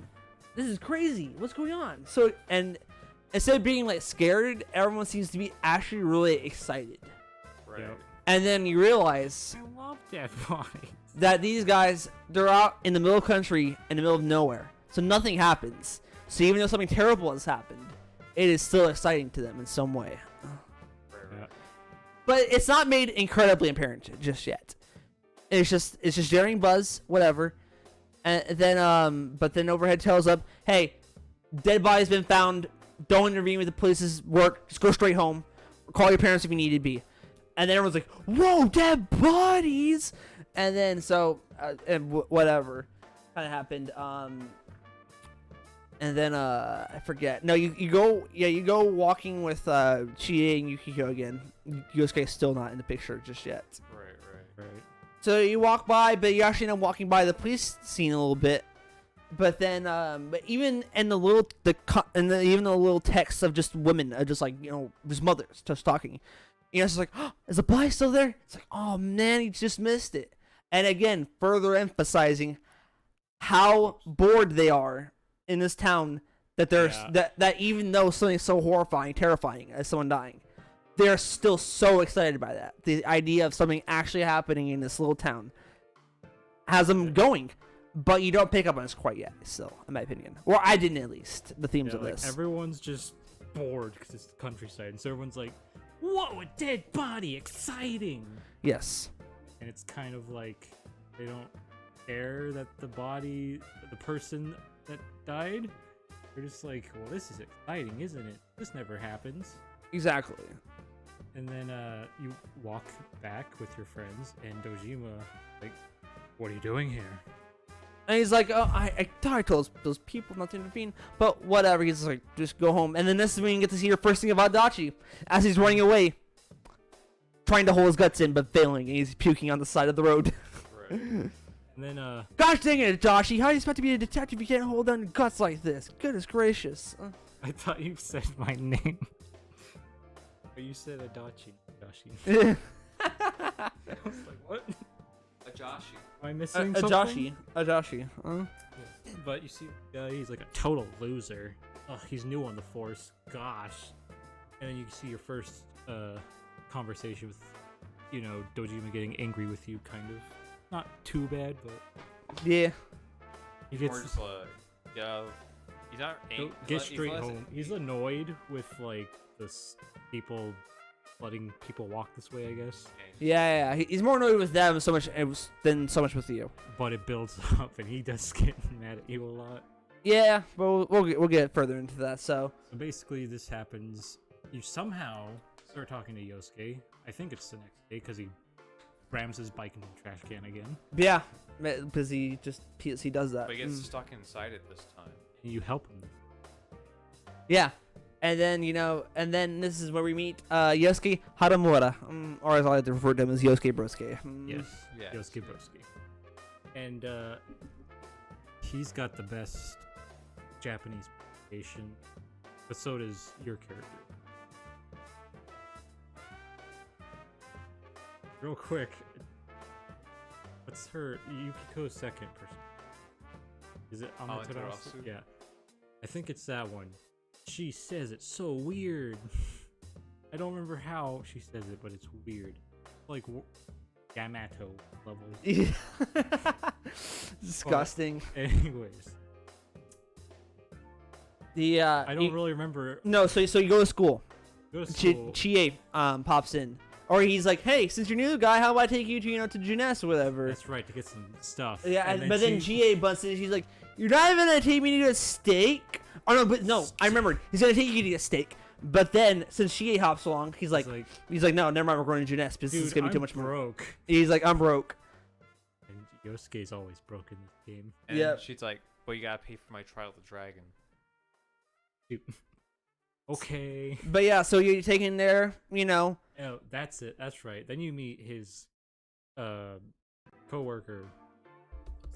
But before that, though, they'll start talking about it because she is making a big deal of like, man, why were you here? He's like, I don't have enough money. He's like, but she's like, don't you have enough money? It's like the Juness kid. And he's like, oh, shut up. I'm saving for a bike. Yeah. Or a motorcycle. Yeah, but then you ask like the Juness kid, and he's like, oh yeah, I guess I didn't tell you. My dad runs this place, and me and my whole family ended up moving out here because of it. So he's a city boy too. He is a city boy too. But then you also hear from Chie just like, man, all those small businesses that started to lose like business because of you guys as well. And it's just like, he's like, hey, it's not my fault and everything. But then off in the distance, you see Saki, daughter of the Onishi, really small alcohol store. But that's not made apparent yet. But yeah, he goes over there because he's totally got a total crush on her. Oh, Saki. What's wrong? And she's like, oh, I'm tired. But then she sees you, your character. And Yosuke's such a moron, isn't he? And then it was like a dialogue and be like, yeah, he is. Like, wow, that was. Well, she's like, what she actually says is something akin to, Yosuke's noisy and annoying, but take care of him, okay? And you could be like, yeah, he is. Yeah. Or, he's not annoying. Or, yeah, I will. And if you go like the no annoying option, she's like, yeah, I know. I'm joking. Yeah, I'm joking. Josuke's just kind of like, it's the tough joking around. But then she's like, brace over, and just heads out, and he's like, never mind, I guess I'll have to next time. Poor Yosuke. Poor Yosuke. But But yeah, so then they got into the conversation, I'm pretty sure, in here about the Midnight Channel, if I'm not mistaken. yeah, this is when they bring it up. She is like, you get to see your Soulmate. soulmate. Because he was totally crushing, so she's like, hey, did you know if you look into the Midnight Channel, you get to see your soulmate? And to see the Midnight Channel, it has to be midnight while it's raining outside and be staring at a blank TV. What I like about this game's rumors makes me think of Persona 2. Yeah. I don't know if it's intentional, It's not. but I kind of. Also, I think just realized we never went over who died the first day. Oh yeah, we brought up the Nabatame's wife person. Right, but Yeah, the woman he ended up having the affair with Yeah, was the dead person, hanged. she was dead, and someone says they saw her on the Midnight Channel. I don't remember when, but someone says that. It was in the school. Yes. But yeah, so that and also gets brought up in like the conversation about the Midnight Channel. But then Yosuke's kind of just like, Chie, that's so freaking stupid. Why would we ever do that? And she's like, well, why don't we all try it then tonight? We all go back tomorrow at school and say how the results went. Okay. So you go home. Then you get your cutscene. Oh no! Well, first off though, you go into the living room to check the TV, but then they're talking more about the buzz of like the thing, and Dojima arrives home because it's just like, and then Naka's like, any luck? He's like, nope. Oh, a lot of prank calls though. But then like a news gets brought up, and even then it still emphasizes how even the news broadcasters are so excited by this because the way that they're talking about it and how much they're talking about it further. But then there's like, but we actually bounced the person who discovered the body, and then the was like, really, where the hell did they find her? But then they blur out the eyes and they disguise the voice, but you know who it was though. Even Dojima's like, what the heck? They're not even trying. Yeah. To blur it out. But yeah, it's the girl that you met earlier at Saki Gymnast. Konishi. Saki I forgot Konishi. about that. Yes. But yes. I'm glad that I have the good memory, otherwise we'd be skipping over a lot of important details right now. See, I've played this game so many times, I should know this beginning really well, but It's after the first time. It's maybe even during the first time. It's so slow. so slow. It takes about 2 hours before you get really into a Persona dungeon. games have a very slow start. but Well, unless you're playing Persona 2. Persona 2 is Persona 1 and 2, the starts are too fast. Yeah. Persona 3, 4, and 5, the starts are too slow. Five's faster than like all the rest, in my opinion. Yeah, Maybe? Maybe. I mean, It I feel like it is. It takes a long time. it still takes a long time, but like, It's like, Hey man, it's got to build it up first. I guess no, wait. 5 is actually the longest. Is it? 3 is the short. Yeah. Because I remember playing 3, 4, and 5 and being like, it's been 6 hours. And I'm still I just got to the castle. Oh, it does take forever. That's right. Oh wait, what? Really? 4 took me 3 hours to get to the first dungeon. 3 was me. 2 hours. Shoot, man. Still 2 hours to start the game, but Yeah. But that's another topic for another day though, with problems. Right. But yeah, but anyway, so you decide to be like, okay, well, I guess I'm gonna go upstairs and just go, sleep, whatever. But then midnight rolls around, and you decide to be like, I guess we'll try this out. And the thing is, you go there, you look into the TV, nothing happens. You determine to go to bed. But then you see the little fuzzy image on the TV appears, and then and you're like, what? And you look in there, and you feel like you see somebody you recognize in there, but it's like stutters, like you saw like on the train station, Yep. on the train ride. But this time around, it's a bit more clear, and you don't know what the heck's going on. But then all of a sudden, you hear the voice in your head. our tie. And then if you play a Persona game, you know this is where the Persona's Give waking me me your up. cookies. Going to go buy. And then your head hurts and to the point that you accidentally fall on your TV, but when you do, you go through it. No, what's how his head hurts. He puts his hand in. Yeah, so what happens is that he's like, what? And then he touches the TV, and makes like a little like blip, and he sucks his whole hand through. Realizes he can do that, but then it starts sucking him in. Huh? Yeah. But then then you get to in game, you have to get yourself unstuck. But his head just was crashing into like the back table. Dude, that would have had to hurt so bad if that was real life. That would have been like terrible splitting pain. Like, you okay, dude? I don't remember. Yeah. Go to bed. But yeah, so something really weird, bizarre has happened. Talk about this next day. You go to Juness and like putting your hand in the TV. Oh no! But before that though, even at school, they're just like, "But you try out Yosuke?" He's like, "Yeah, I saw somebody. It was really cool." But then she is like, "Mine was really weird though." He's like, "What do you mean?" I also saw a woman in the same description. He's like, "Wait, what?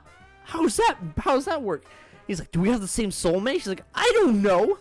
But then that's when you talk about the TV, and they're just like, "Dude, how freaking tired were you?" But yeah, so then they take you to Juness. Oh no! What's happening is that she's wanting to look for like another TV. Her family's looking for a TV. They're being in the market for buying. But the thing is like, well, hey, lucky for you, we have like a whole electronics section. So you go to Juness, and you see the electronics section, and they just make fun of you extra. They put their hands on the TV. Well, what a surprise! Can't you put your hands through? It's just like, guys, a bunch of jerks.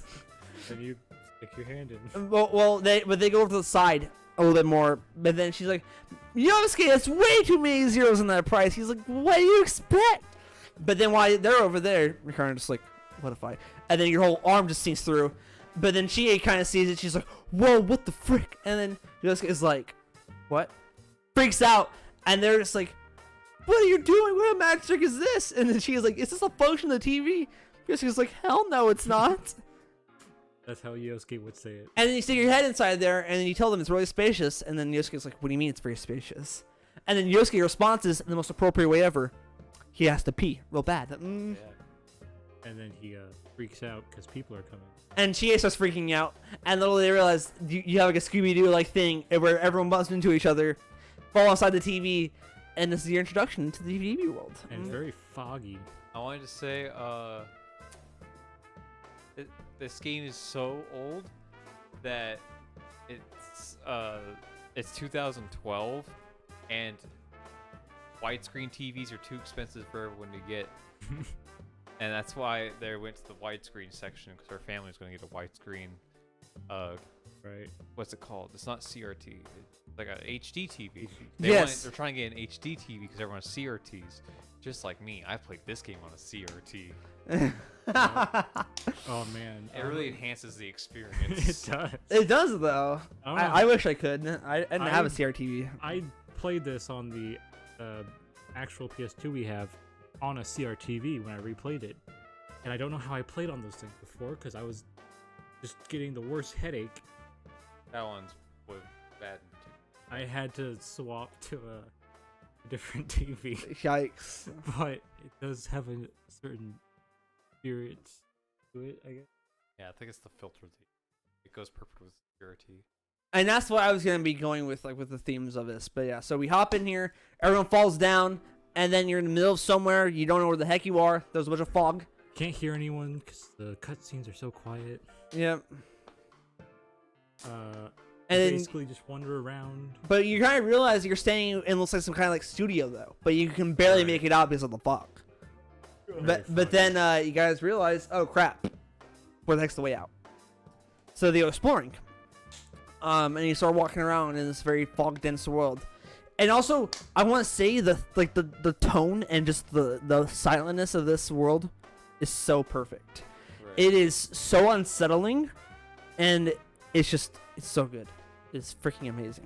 Also, that I want to say, when you're in the TV world, there's like a TV like grain over it, so it symbolizes if you're looking inside of like a TV while they're inside the TV world. Genius, I know, Right. but yes. But yeah, so you guys wander around. You find some creepy looking room.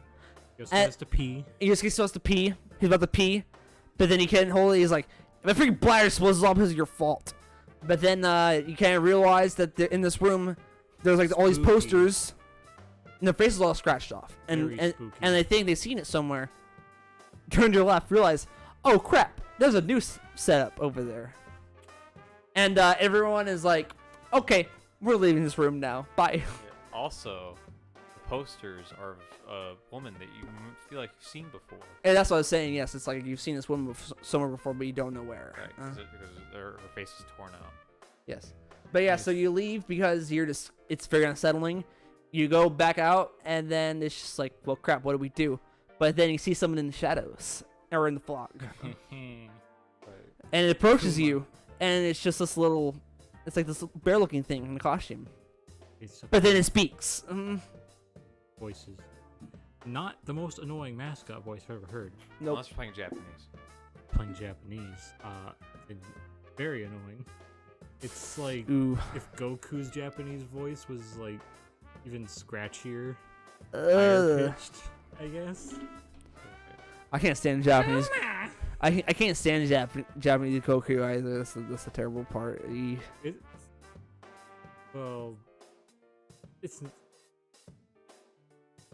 But yeah, so this thing introduces itself. It's Teddy, and then it's kind of just like, hey, you guys need to get the heck out of here. The fog's about to come out from the side, and the shadows are gonna get really pissed off. And you're just like, shadows, fog. Wait, what are you talking about? And then it's like, well, we can't get it out. And he's like, well, if you guys let me finish, that's what I was gonna do. He just taps his little foot. TVs appear. It shows you out, and you get pushed back into your reality. and so you're just like, we're not going back there again, right? Nah. No. No. Nah. Saki's dead. Oh well. So the thing is, we get to that. I don't remember what happened. No. So it happens like it doesn't happen until the next day. So you go back home, and you decide to go sleep because the day that you've had was bizarre and interesting. You sleep, and then more sirens go off. Something weird has happened again. School assembly in the morning. Saki is best. Yep. And then Yosuke is so Yeah, but Yosuke bothered by it. Yeah, because Yosuke explains that when he watched the Midnight Channel again, he saw Saki in there writhing in pain. You also No, you didn't see it. Tells you. You just saw blips of struggling, but then you see the actual thing, unfortunately. Yosuke is basically like, back to T-World. He's like, the Midnight Channel's gotta be linked. We gotta go back. And so you guys are not totally on board, but then you just go to try to stop him anyways. But then he's like, hey, gee, just hold this rope so that way you can yank us out.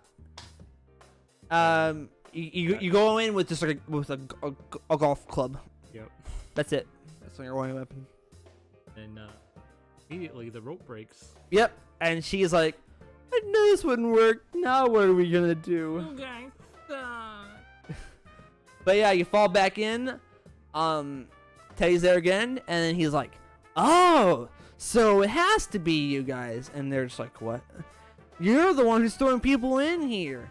It has to be you guys. Otherwise, you guys wouldn't have come back like this. And then you kind of realize, oh, crap, if people are getting thrown in here. And then Teddy starts explaining to you, whenever the fog lifts over here, that the fog goes to your side. But when the fog lifts over here, the shadows get very agitated and very angry. And they'll become very hostile. And they'll kill whoever's in their way. And then Yosuke has like this moment of like, wait, hold on. And he's like, wait, was someone in here like last night but then disappeared this morning? And he's like, yeah. And then he's like, and then that's where mystery detective starts coming out. He's like, I freaking got it. So you quickly piece together that someone's throwing in someone into the TVs. That's very apparent at this point. But the thing is, they don't really know where to go. And then, but Teddy's kind of just like, well, I kind of wanted to stop. So guess what? You're making a deal with me. Otherwise, I'm not letting you guys out. And then Yosuke says, well, guess what? We got a rope. Uh-oh. Rope's broken. And he's like, okay, well, I guess we got to do the deal then. You do the deal. and then you go exploring the place that Teddy last felt this person. You go there, you realize it's the north section of What's it called? Inaba. Inaba, of a little town. And then you kind of find. Well, Yosuke asks, well, we should explain, Will. So Yosuke asks why, and Teddy's like, I don't know. This world kind of just forms with the person that's kind of here. And so that's what that is. So you go over there, and then you over to her shop. And this is where you really learn that she runs like the winery shop with her family. But then you start hearing voices appear. Yep. And it's like, oh my gosh, that she's working for the enemy over at Juness? What must her parents think? Having such a freaking rebellious child. And then you start realizing, oh crap, this is how she felt, kinda, or this is what she had to deal with in her own personal life, wasn't it? Right. But then Teddy freaks out. He's like, "Whoa, I knew they would come." And he's like, "What? Shadows?" Cutscene happens. Little ball things with tongues. But the little lick you up. But then this is another "Here I am, thou art" moment, and this is where your method of summoning them in comes in. You have a little tarot card. Take it up. You crush it, and you give birth to Izanagi. Also, this is something I did not notice to play this again, dude. When he comes in and he forms in, he has like TV static on him as he kind of summoning it, and I thought it was freaking brilliant. I'm like, I didn't notice that till now. I'm like, I didn't even notice that. I'm like, that's so freaking good. Amazing.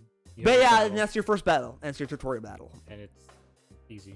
Baby easy. When you fight, well, before you fight the frog guy, you hear Saki go, "That Yosuke sucks." So yeah. So he enters in. You hear a bit more grumbling, but then Yosuke goes over to a table, and he sees like all of, like these like photos that he took, but it's all cut up, from like the from Juness. He's like, why would these be cut up? This doesn't make any sense. But then you hear over here Saki, and she's like, I never got to tell Yosuke. He's like, what? How much a freaking loser he was. You realize how bad it has to be just to try to make a buck real quick? I was only nice to him just because he was the manager's son and get any more advantage over that. And he's like, no, that can't be true. And he's sad. And then you hear another voice, oh, so sad, Yosuke. Has to be so hard being the manager's son. You turn around, there's another Yosuke. But like, I was bored. I'm not bored. So this is where we need to talk about the symbolism that starts kicking in, because I realized there's even more symbolism that's still being packed in within this very basic shadow, in my opinion. So as he's talking, the saying is obviously his inner dwellings of his feelings. So it's like, yeah, whatever, friends, all that, whatever to make it less boring in the countryside. Less, say it, more the merrier, right? So his is probably the least worst out of everybody's shadow, in my opinion. It's like the least, what'd you call it? Like this. It's the least painful to other people. Yes, but even then, it's you get like hints of like aloneness and like isolation, and if you're really paying attention to it, this whole game is whole symbolism is isolation. Isolation and having to go out and making friends. Yes, exactly. We'll get more into that later, but yeah, but even then, even at this very early stage boss of Yosuke, we're already getting that. And I didn't even notice that until I played this again. I'm like, yep. It was there the entire time. I'm stupid. When I played it every other time, it was just kind of like, oh, Yosuke, that's kind of lame shadow you got there.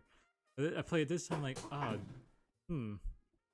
It's still not as gruesome as others, but it is still a bit thought-provoking in a way. It's good.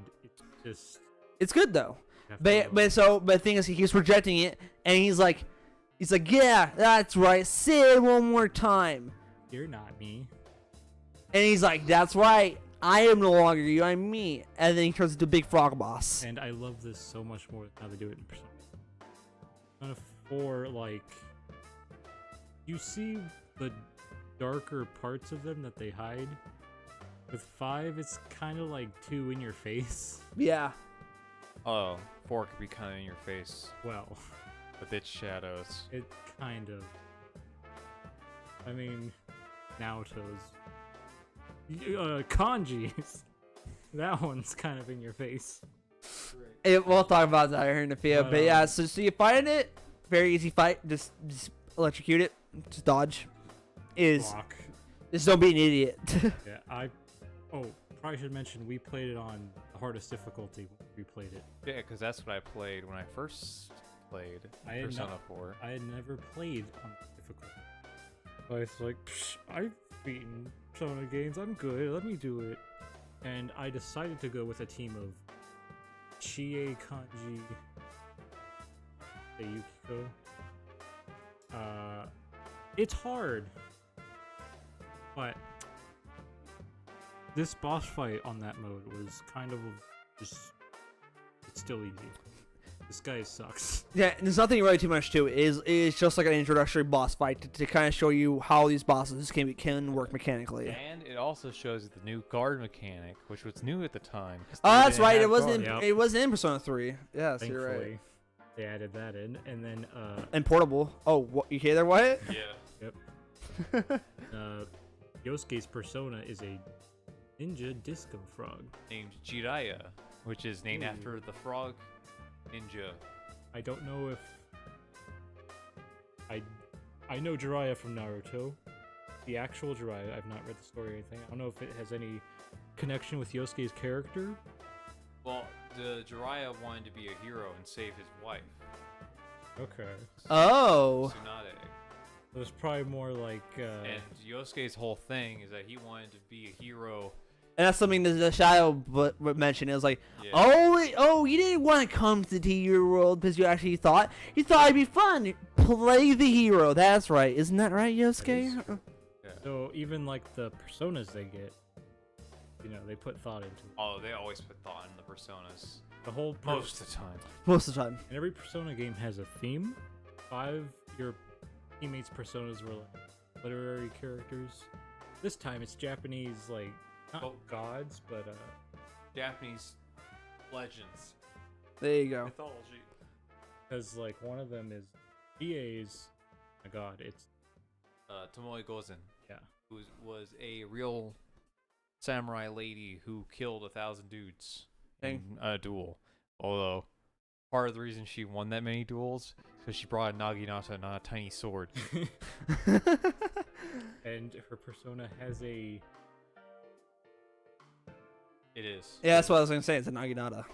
She like spins it She around. like twirls it and it fights with it kind of.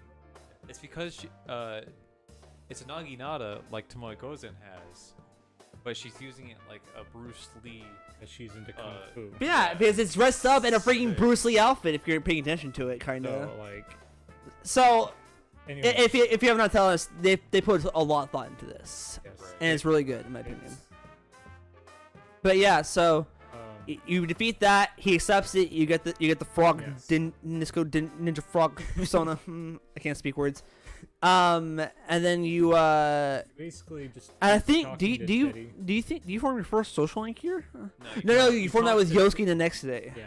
My Talk to bad. Teddy and then basically make a promise with him. You leave. She is like, you guys suck. Yeah. She runs off and you're like, ah, gee. We'll apologize tomorrow. Whatever. Go home. Stuff happens.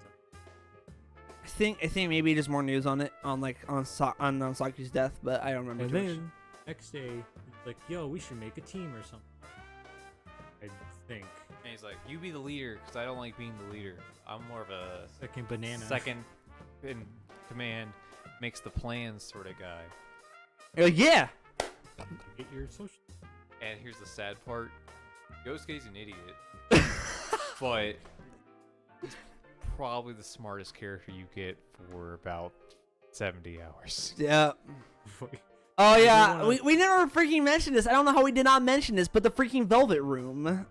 Oh yeah, that's kind of important. I thought you guys were just skipping it for Time's sake. time's sake. I mean, And it's pretty important though, in my opinion. I thought about it just now, I because think we just need to quickly say, Persona 5, you're in a jail cell. Persona 4, you're in a limousine. Going through a foggy night. yeah, And instead of Right. the twins, you get Margaret, who is my least favorite.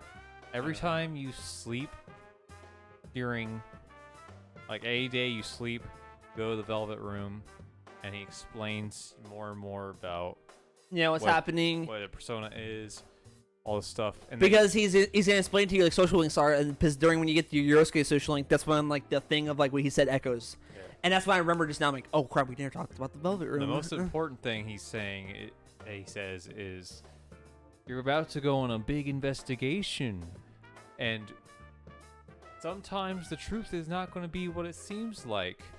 So keep traveling on, man. The other theme of the game is truth. Truth, yes. That's pretty much all you need to know, because Velvet Room. Velvet Room is essentially the same, just different in design every time, usually. But the journey different. Of course. Yosuke's social link. Yep. Stuff happens. Chie's like, oh man. Eventually, you get to a point where Yukiko starts showing up. Before that, though, you meet her in, like on like a rainy day while she's in the yukata, underneath like a podium. Kimono, my bad. So you talk to her a little bit there. That's cool. You go back home. The game thinks you're an idiot. The game thinks you're an idiot. So you see on TV, and then the reporters are high schooler in a kimono. I don't know who that is. Who the heck would that be? I don't know. The main thing about this, that Yukiko is worried that you're not getting along with Chie. You are. Yukiko's stressed out from Work, helping school, out her or mom's family, in. Yeah. Yep. And then And that you're a nice guy, and then that's it. That's your conversation with her. then eventually Chie starts freaking out because you like say you saw, or she saw Yukiko on Midnight Channel or something. I don't remember. Well, because you went upstairs to check it, and like you saw like a similar shadow of her, and then and if you're putting the pieces together with Yoshi's thinking, then that's probably the case. So tries to call her, nothing picks up, but then you try the hotel, picks up, and he's like, "Geez, Yosuke, don't make me worried like that." And he's just like, "Well, I hate to admit, Chie, there has to be a link somehow."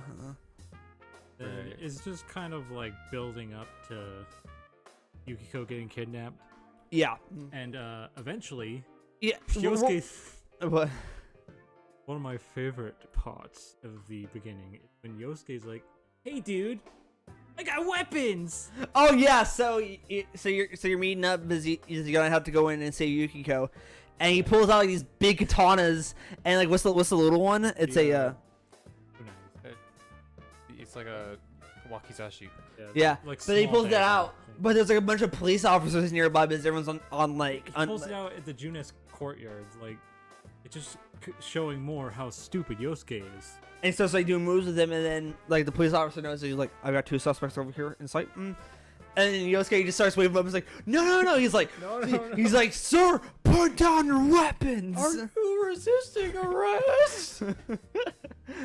So you get taken away, but luckily Dejima's there, and he's like, "You guys are lucky I'm here. Otherwise, this would go on your record. Because that Don't be a bunch of idiots like that, next was time." really stupid. Yeah. And then you get Adachi showing up. You're talking about Yukiko or something. And he's like, "Oh yeah, I'm kind of keep this to you guys to yourselves, but like we got a call from her family, like today. Apparently she went missing." And then you just hear from the background, "Adachi, get back over here! Stop talking to people! I'm coming, sir." And this always happens, and you'll find that just always somehow Adachi's always just naughtily giving you like clues somehow. Right, because he's an idiot. Yes, exactly. That's another theme of the game. Everyone's an idiot. Yep. But yeah, so that happens. She ends up coming to you guys, to them in the station. Yeah, then you go get armor. From the armor place. Yeah, The guy's pretty rad. you don't have to fight with a golf club anymore. Oh wow. Wow. You eventually go inside the dungeon. They'd never explain how you hide your armor and weapons. It's just under your clothes. Even though it's like actual like big like Evil. like samurai stuff. Yeah. It's not like P5 stuff like where it's like vests and like this kind of stuff like where you be like, "Oh, we kind of disguise this." Even then, wear like fake cosplay outfits that Yeah. end up turning real when you go in the mementos. Exactly. So that doesn't really matter. But in 4, it's real armor. It's like real like steel crafted armor, and like how do you think that's gonna look underneath like weapon like shirts? You have like a shirt that's like that, like all the way around. And it's just like, dang guys, you guys gaining a lot of weight there. It's like, yeah, just put on the summer gains. But yeah, they never explain that. But whatever. That's like it's that's fine. it's you don't fine. Need to worry about it. You just need armor. You see armor. But yeah, you go inside. Tay's like, oh yeah, someone's in here. Cool. And we're gonna be trying to water this down because we don't want to be here for 5 hours to explain this entire plot. We also kind of already explained how hard the dungeon is. And I don't think we should be here explaining every single bit of the story. I think that's something we do wrong if with it's this. like something like, oh wow, that was very thought-provoking, wasn't it? Yeah. But basically, Chie runs in. You have to go find her with just you and Yosuke. Also, we should note that even the night beforehand, the way you know like this is something weird that's going on is that the midnight channel pops on. But instead of like the person being in agony, you see Yukiko on like this and like a big She's in like a princess outfit or something. Yeah, and then she's like, tonight I go looking for a hot stud, and then she takes off, and then she goes in there, and then it's just this really crappy like logo from like an old like maybe A show, and it's like finding my Prince Charming, and then that's what it was, and then but as you go in there, it's a big old castle, and then whoa, Jeez, watch out! Sorry everyone, I have to grab something. You almost everything's gonna fall. you almost wrecked that, but yeah. So what were you grabbing? Okay. Oh hey, some P4 plushes. Very important. I was just like, what is he trying to grab from my desk? Can't even see them, but very important. Yeah, I have some plushes and like Hey, in like my little corner. Here's Chie. She's here. This is what happens. Yeah, that's what I was Go in going the to do. dungeon. Right. And then this Here's is, some representation that you guys can't see because we don't have cameras set up. so you go inside the dungeon, and then Yosuke's there. And he's like, "You freaking idiot! Don't run out by yourself!" And then you go through the dungeon. You do it Chie's like, ah, geez, Yukiko. But because you start hearing more voices, and the voices are just about in a very similar thought of like Saki, where it is very just of like where it's like pressure of being like the next in line, and she's like, oh poor Yukiko, and then little do you realize Chie comes up and it's like, oh yeah, poor Yukiko, how about poor me? And it's just like Yukiko gets all the guys, she's the hot one, she gets all that. no one wants a spunky tomboy. Honestly, I think I prefer Yosuke Shadow. Yeah. But the main takeaway here is that she says she's not friends with Yukiko because they're friends. She only likes Yukiko because it makes her like Important because she Important. has to protect, Yeah. because she feels like she needs to protect something. she's useful to something. Exactly. Which is also like the first time I played it, I did not really think about the subtle underline of what she was saying. Like, she feels useless. It was more like, oh come on, you're just an anime character. It's like, I'm a tomboy. And that is what Chie is, but there's more to her than that. Exactly. It's She was using you. She doesn't have any friends. She was just using Yukiko, and they started growing from each other because Chie only saw Yukiko as a way to like prop herself up and give her a use and not be useless, which in turn made her lonelier. I do think Persona 4 has And then ties into the loneliness factor. Oh. I do think Persona 4 has probably like my least favorite cast, but I still like. I don't hate Chie. Actually, I do dislike. Get into that later. But like, But yeah, so it's not just like a bland. Here's the tomboy character. Here's this character. it's the thing is they portray it this way, but then their shadows say no to that, and they go into deeper development. that She's way. And like- she of course goes, "No, I do love Yukiko. You're not me." And then you have to face big dominatrix, big banana head. Yes, there's a reflection of Chi. Right. And That boss is very interesting. It's like a big old banana head on top of a bunch of other yes, people. It's a slave master. Yep. Yeah. And she It's very questionable because if you look at the helmet, I'm just like, she props herself up on Yikes. other girls Yep. to feel strong. Feel better. yep. And she sucks because Yosuke just uses Garu and you use Terukaja and you go all out attack. And she takes 90,000 damage and she dies. Yep. And this was on hard mode. Yep. And, And again, this is not where the part where this game is hard. It gets hard after this. Yeah. yeah, I mean, the dungeon still has. Like, This was the end of the tutorial. Yes. So you do that. She's like, okay, I guess you are me. And then she gets her persona. she gets her persona. We've already discussed that a bit more. So you do that. And then you go through this- But then you have to back out because Yosuke is like, no, you're too tired for accepting it for today. We need to go back. And go so you do back. that. You go You- back. and you're free to do whatever you want. And then it turns into a normal persona game after this. Yep. You have to Save her by the time the next fog rolls in. Yeah. Yeah. So that's every time it rains for 3 days straight. It's safe to assume that's when the fog's rolling in. Yep. I like that a bit more than being like the big obnoxious like Persona 5, like where you got this many days deadline. It kind of creates like this seriousness where you're playing for the first time. You're not gonna know when that is. Yeah, because you actually have to keep looking at the weather report to be like, okay, is the fog coming up? No. Okay, I can breathe. spare. That's why I like it so much more in this game because it actually creates tension of that. There's no tension when there's a big old red number in the corner of your screen saying how many days you got. You can And be you're like, like, oh, okay. okay, no, whatever. And in that game, if you generally do not know when the times are, because most of the time for us, we kind of do know most of the times are, Yeah. because we've been in the game so many freaking times. But even then, I have to kind of go check because I don't remember it. scheduled this game. Yes. I had a schedule of sorts until missed my last social link max. But, Yikes. oof.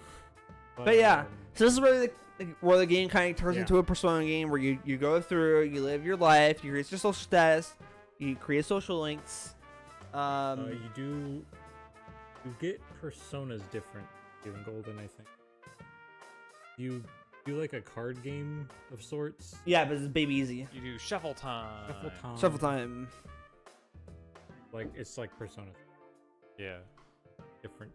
Instead of being cool and letting you talk to demons to get them as personas, you fight shadows as the main enemy. And when you beat shadows, you have a chance of calling shuffle time. And shuffle time, you can either get no experience, get nothing, or get a persona, depending on what you draw from the spinning circle. Yep. And And actually, you actually use some kind of skill in Persona 4, the original, because it was like in a big rolling circle. But in 4 Golden, it's just like a line. And it's like, select the card you want. I'm like, Yeah, it's more strategy based because you can like, you know what you want to grab. It's harder to grab, or it's easier to grab, but there's like downsides and upsides. yeah. I don't know what you guys are trying to do over here. trying to get you to stand up. Yes. I wish I had a cam to show this funny interaction. That's why by the time we finish our 10th one, I really want to have like what I want to have planned for the thing. Right. But yeah, more talks that later. But yeah, so dungeon. So you progress through it. You get to the very top. Yukiko's there. Her shadow's there. And yeah, it's very rinse and repeat. I'm trying not to go too in depth because I realize if we do, we're gonna be for another freaking 3 hours. Yep. So really, Yukiko shows up sometimes to say something. You get a better picture of her characters. Like the big generalization of it is she only wants a guy to like just pick her up And just take her away. take her away from Basically, her responsibilities. basically think of Freebird. No, it's the exact opposite of Freebird. Opposite. She wants to be taken away, so she has no responsibilities. She Would won't be have the to opposite, yeah. Inherit the inn. inherit the end that her family is forcing her to, basically. And she'll be more secure in life. Yeah. And so you guys pop up, and she turns into the most what's the word? Subtle boss ever. She's a caged bird because she's trapped in a cage. Yeah. That's It's pretty cool though. very subtle. Thank you for Yeah. that. And But yeah, so you fight it, and depending on which version of the game you're playing, either it's baby easy or it's pretty hard, dude. the hardest boss in the game. It's so hard. One problem is you only have 3 party members. Exactly. Me and Another Wyatt one- went over this. This is like a dungeon of a game where you don't have 4 party members going to it. You have Nope. 2, then 3, and you gotta go through the whole thing. You have 3, and you have to have Chie in there. And she gets And wrecked. She gets an extra attack if she hits her with fire. Unless you So have most of the Firewall. time you're guarding with Yeah. her anyways. You need firewall, which only like one Slime has it, and you need to make him put it on another persona. Yeah. Probably something that's level 14, 16 if you really want to be optimal about it. I had Yeah. to work with 14. It Yep. took a few tries, but it's not the hardest. I ended up using the attack signal, which gives everyone attack up, and ended up slaughtering the last half of her health.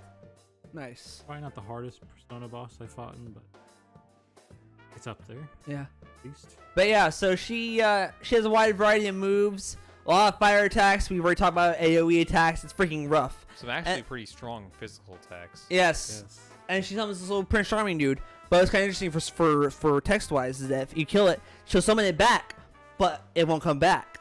And then you realize that it's almost like this facade of where she thinks this guy will come to protect her, but it's something more than just like surface level, and he won't come back Yeah. to protect her once he's already been And defeated.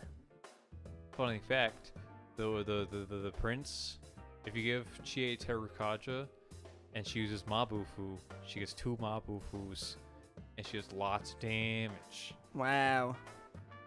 Even though Chie's magic stat is atrocious. Yikes. But then you go and it's when Teddy starts getting on my nerves. Yep. He hasn't got on my nerves yet, but this is where it kind of starts. Yep. Because this is whenever he starts hearing her words like hot, stud, and scoring with a dude and he's scoring like- with a chick. And he's just like, what does any of that mean? And then she's like, it's alright, Teddy. You're a great guy. I love you. And it awakens something in him. Something terrible. Yep. It awakens a need of being wanted. It's true. It's It's- important for later.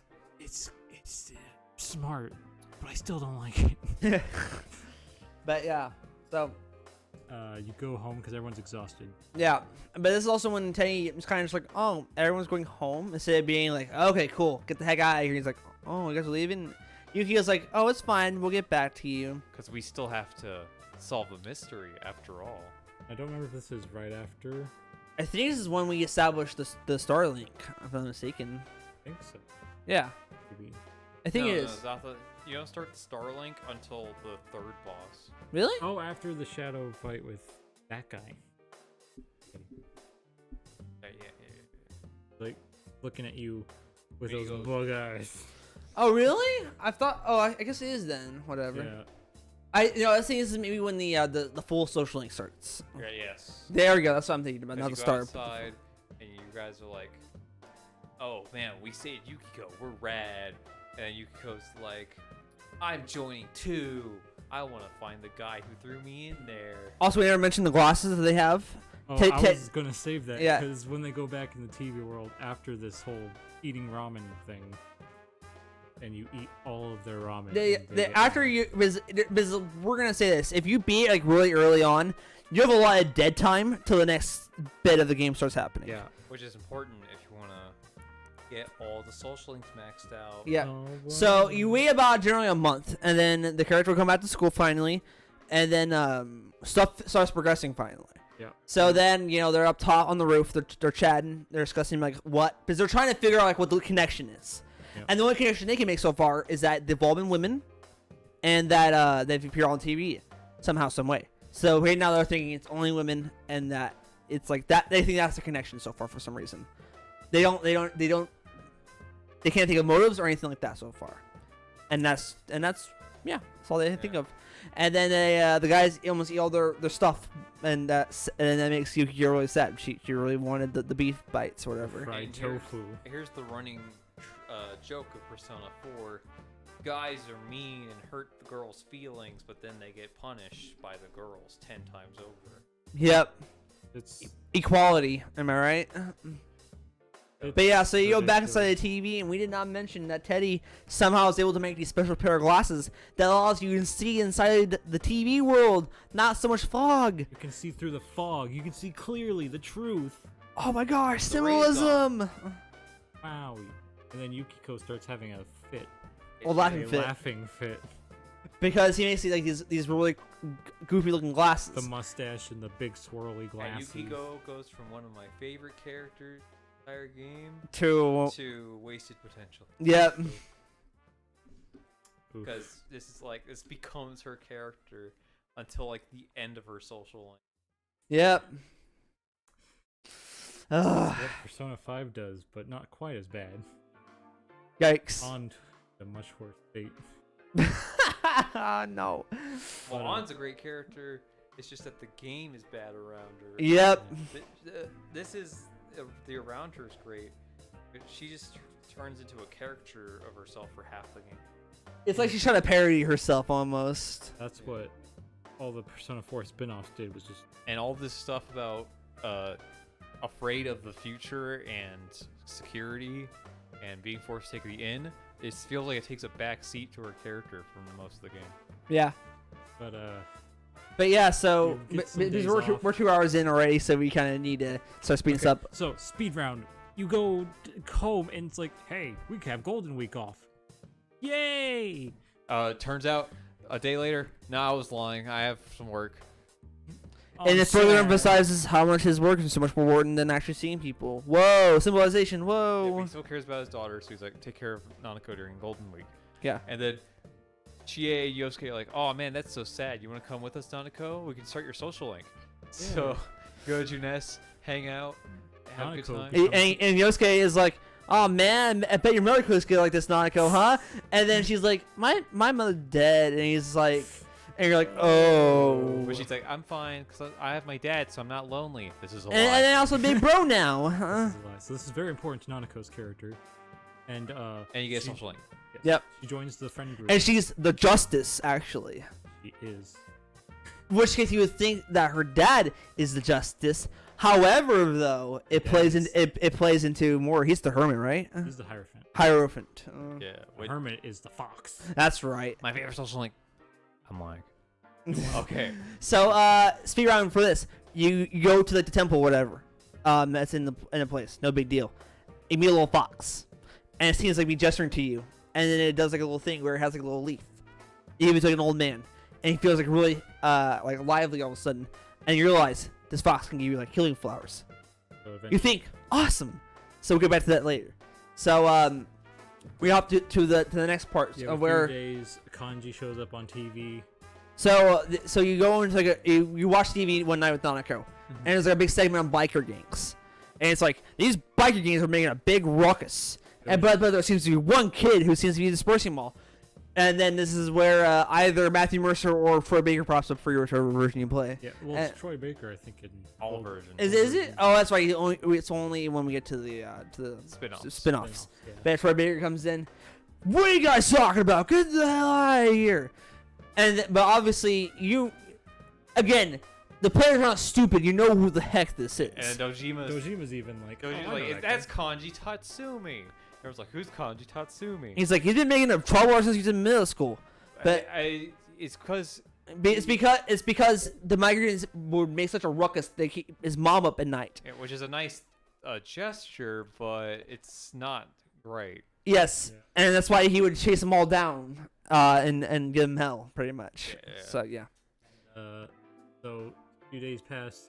But you start to see this figure on the TV roll, and you're like, And then everyone's like, okay, crap. So it's not all just women. Okay, so we're back to square one pretty much. Yep. So he started to stake out his house. Just that way, because it's very much clear looking like he's going to be kidnapped. Yep. You start staking it out, and then you start seeing him with this weird looking boy. He's saying I like dudes. Yeah. So he's around this weird looking boy. And, he's such a rough looking dude on the TV.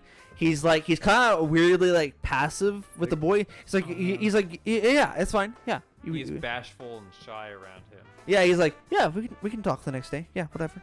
And when whenever he sees you guys, he's kind of just like, what the hell are you guys staring at? And he's just, and Yosuke's like, has there anything strange happening lately? He's like, strange? What are you guys talking about? Why is everyone talking about things being strange lately? And she's like, I saw you with that guy. I wasn't sure. He's like, we trying to stay like dudes or something? And then this is when Kanji's very funny, enduring parts come up, where it's a theme of I'm not gay. It's very subtly, I'm gay. He's terrified of. Well, we could go about that later. Because we have to talk about how Yukiko starts her social link with you. I hate it. Oh yeah. Because you decide to stake out, and then she's like, oh, I've just never been in love with a guy like this, I guess. And then it gives you a choice of who you want to team up with, and it doesn't matter. Yep. Then you can ask her for her phone number after the conversation. But if you have enough courage. Indeed. If not, you have to tell her it's for investigation purposes. And basically says something. Your social link starts. Yep. And what was she, the priestess? Priestess. Yeah. And then Chie and Yosuke have a wacky chase scene with Kanji. And they ended up going, I guess Kanji wasn't it after all. Next day, Kanji was it after all. So you pop up on the TV. So here's the thing, right? Kanji, buff looking dude, you're not expecting this. It pops up. It's in a sauna room, but then Kanji is like in a towel. He's a super offensive gay stereotype, naked in the towel, going, "Oh, come get me, boy!" Like, oh my gosh. Yosuke's just like, dude. And I guess he's like, we gotta talk about this tomorrow. And then you have to do the worst part of the investigation segments. I freaking hate these, dude. Gameplay wise, these are freaking awful. They're the same reasons why I freaking hate in Persona 5 with social links. You have to go into the world to solve their problems, because it wastes days, it wastes optimization, and it doesn't need to be here. It's freaking awful. Gameplay wise, they're the worst thing, but also story wise, they suck. Yes, because it's like, what do we know about Kanji? Well, craves masculinity being lost. He runs textile shop. Shut up. Go and do this. It's like it gets parried in like the one thing where it's like, well, we know all this, and Yosuke says, we don't know Jack. Well, I guess you have to waste 2 days in game finding the most boring basic stuff you did, and so there's some stuff you learn, sure, but you could have learned this through the dialogue that you were with. Why did you read these?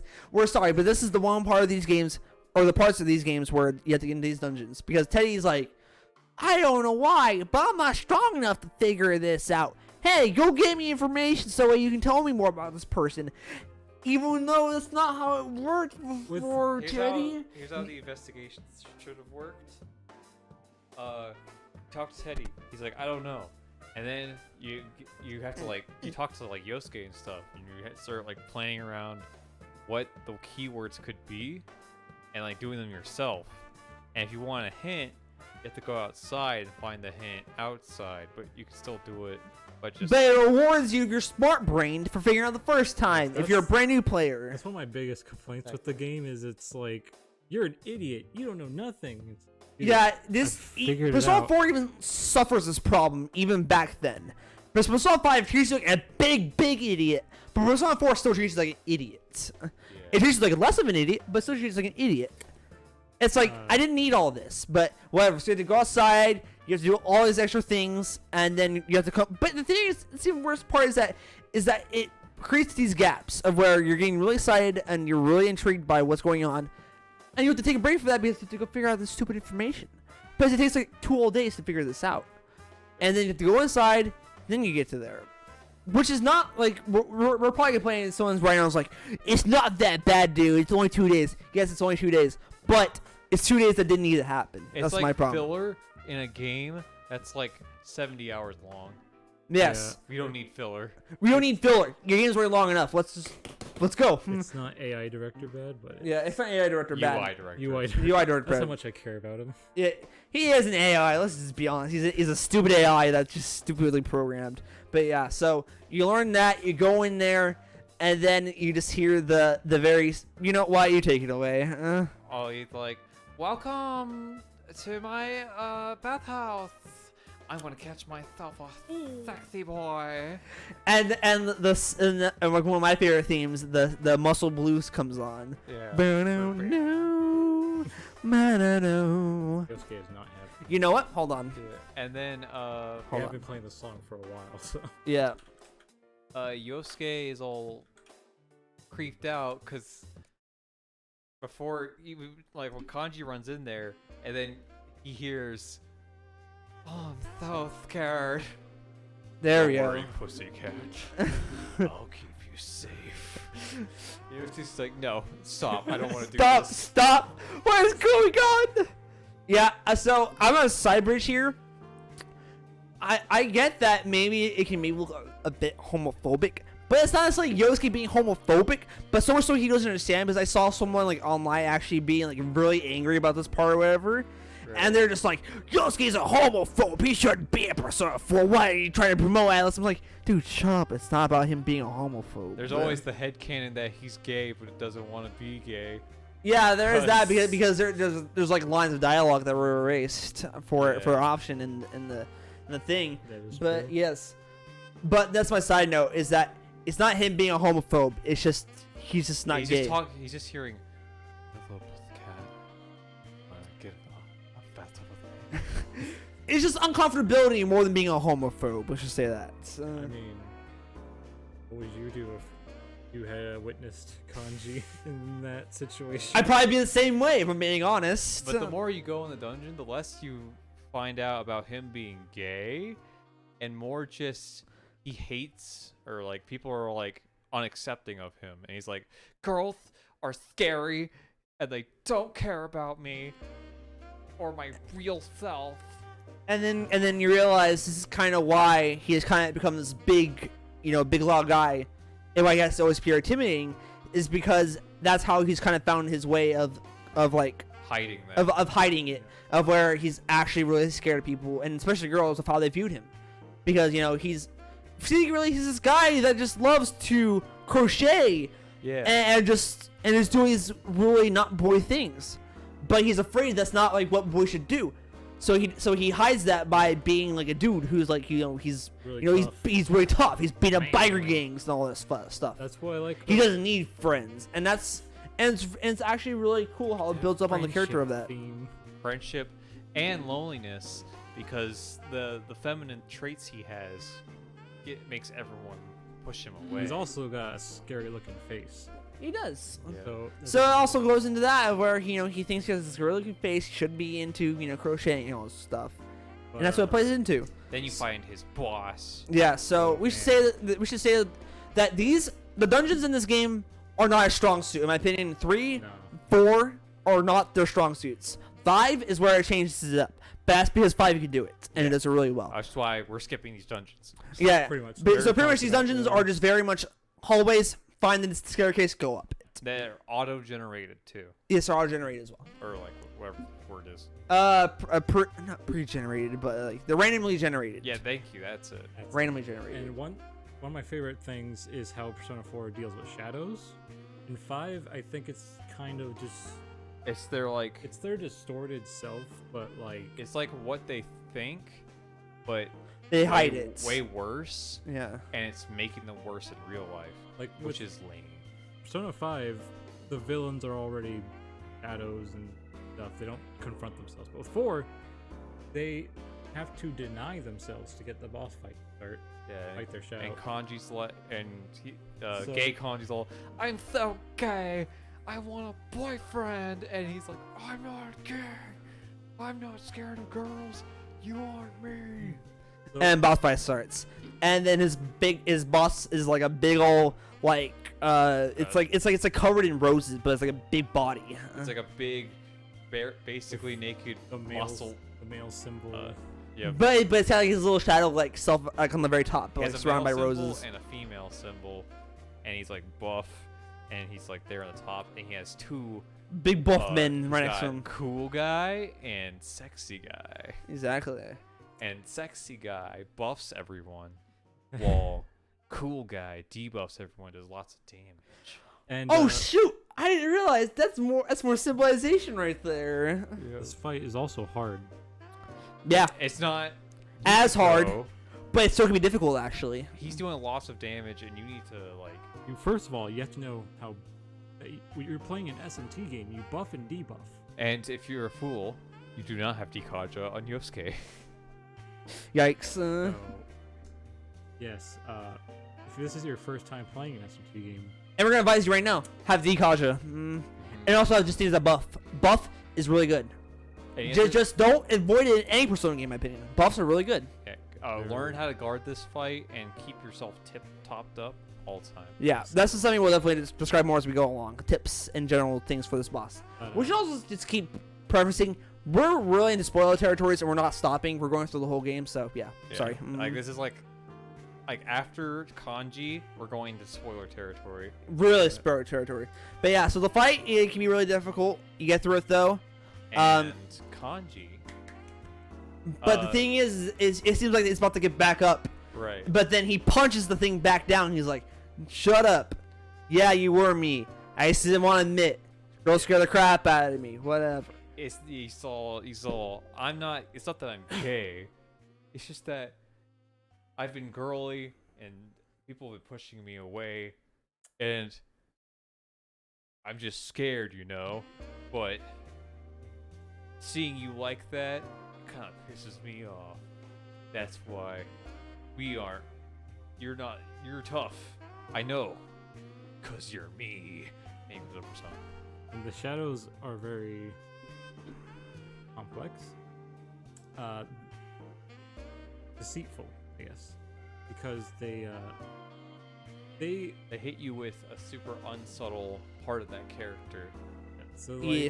But it's not like what the character actually is. if the shadows just went, you're scared of girls because of this, he may, because people were watching, he may or may not have flashed out, said you're not me, but because it like over exaggerates everything, it's like forcing them to be like, oh geez, I don't want you, and at the same time going, that's not what I'm like, shut up, you're not me.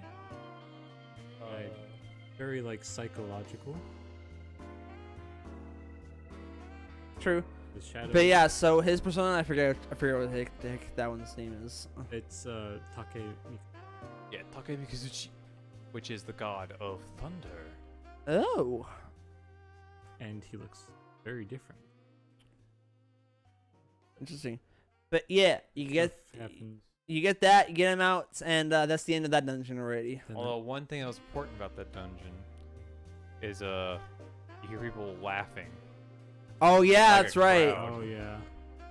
as if you're being Watched. Ooh.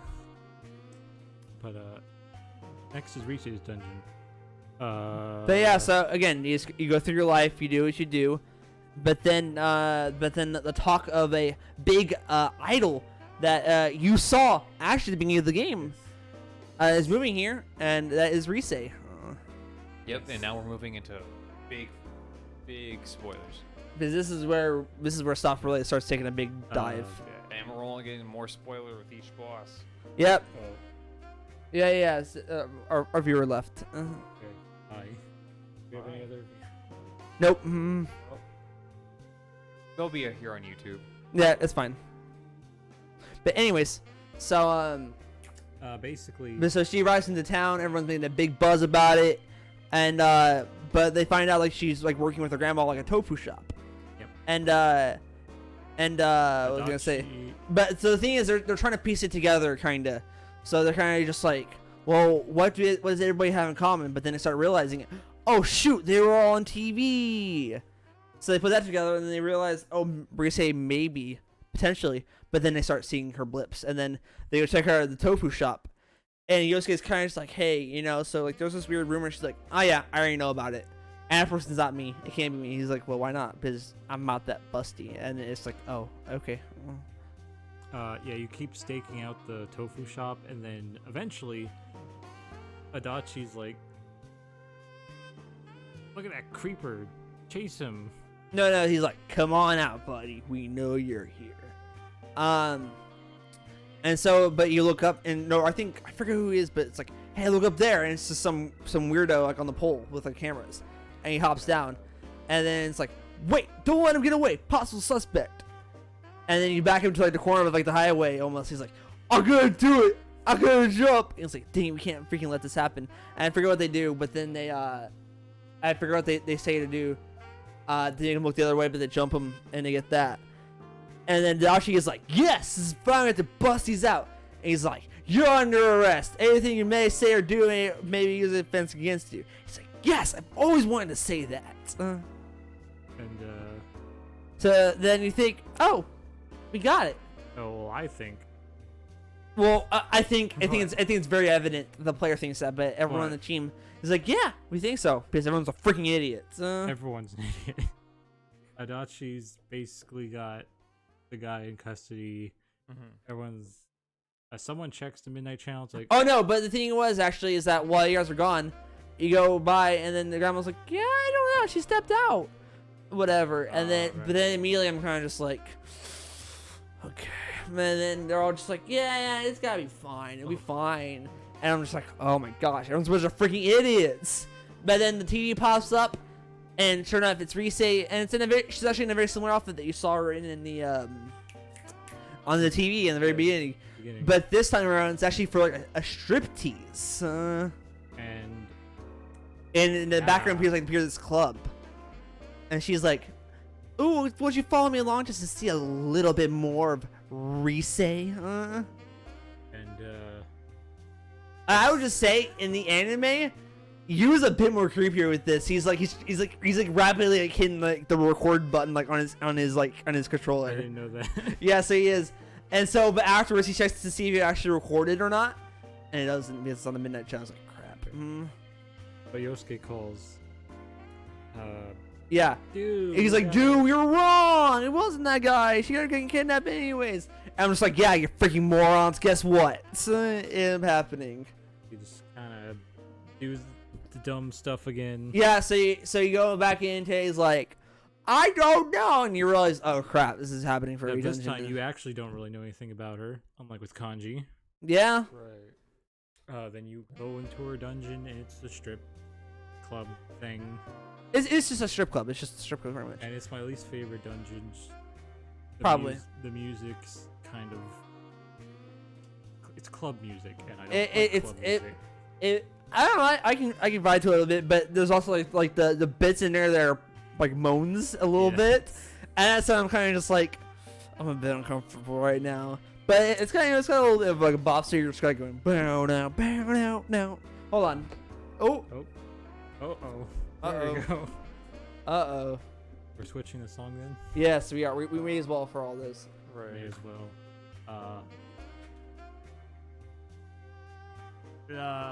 Stuff happens in this dungeon. I don't remember exactly what. There we go. But yeah, so you enter in again. There's nothing really to know these dungeons. They're very basic. All the backgrounds are the same. Same do crap. Not remember anything. I mean, like we're not mentioning like the mini bosses they the fight in there, but it's only because it's like how do we fill this dungeon out? Oh, mini bosses. Here you go. But even then, those are not really nothing of really of note. I mean, sure, you have to double back and get something, but it's only really into like the next dungeon after this. So you have to really do this. You get to the Shadow Rise, Yeah. and I forget the whole spiel.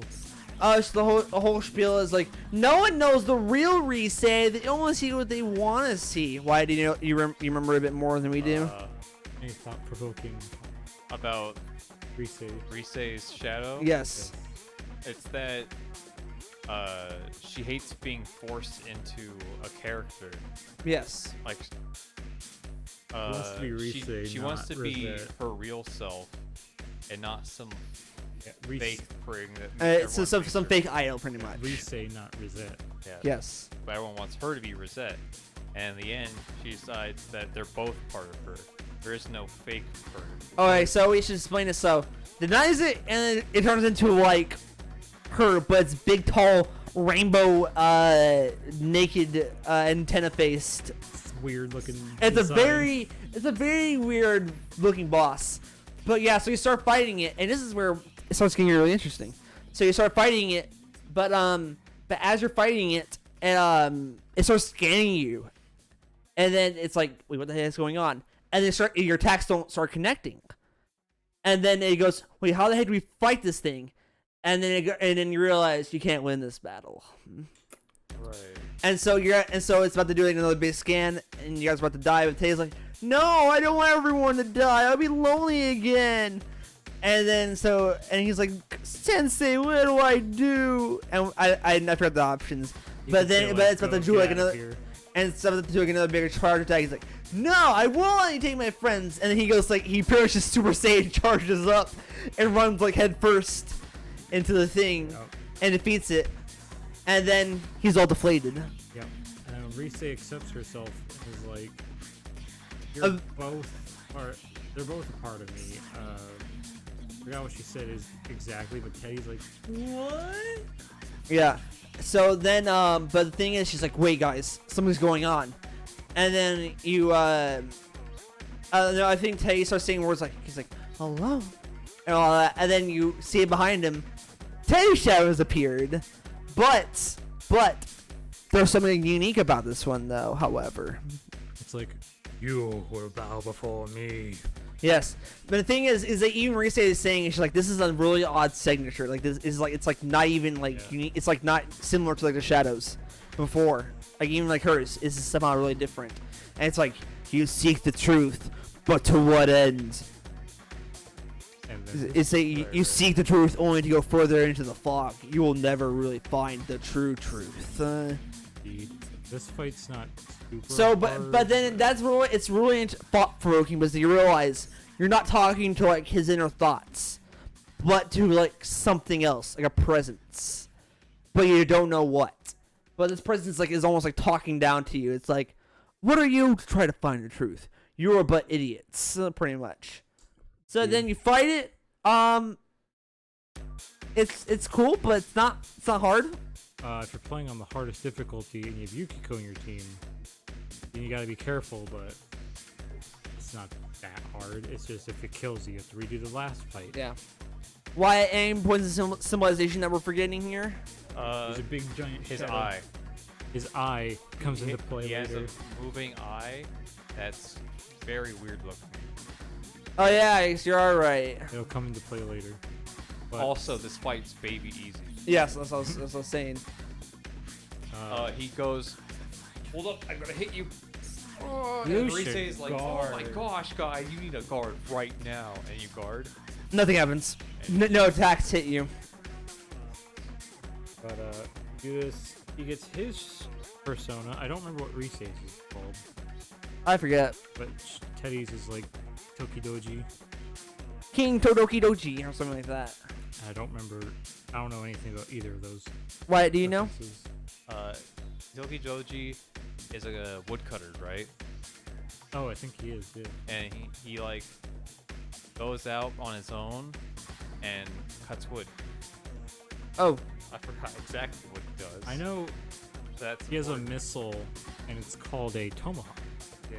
So that would. oh, okay. So we'll go hand in hand with I that. don't know anything about Rise. But yeah, so then that happens, and then Teddy's kind of just like, no, I was just sad you guys are gonna go, and then that part just came out of me. Well. Then you get his mandatory social link. Yeah. So then he's like, "That's right. It's fine, guys. Go back. I'm gonna." And he just starts doing sit-ups. He's like, "I'm gonna get all big and not squished, and then I'm gonna see you guys next."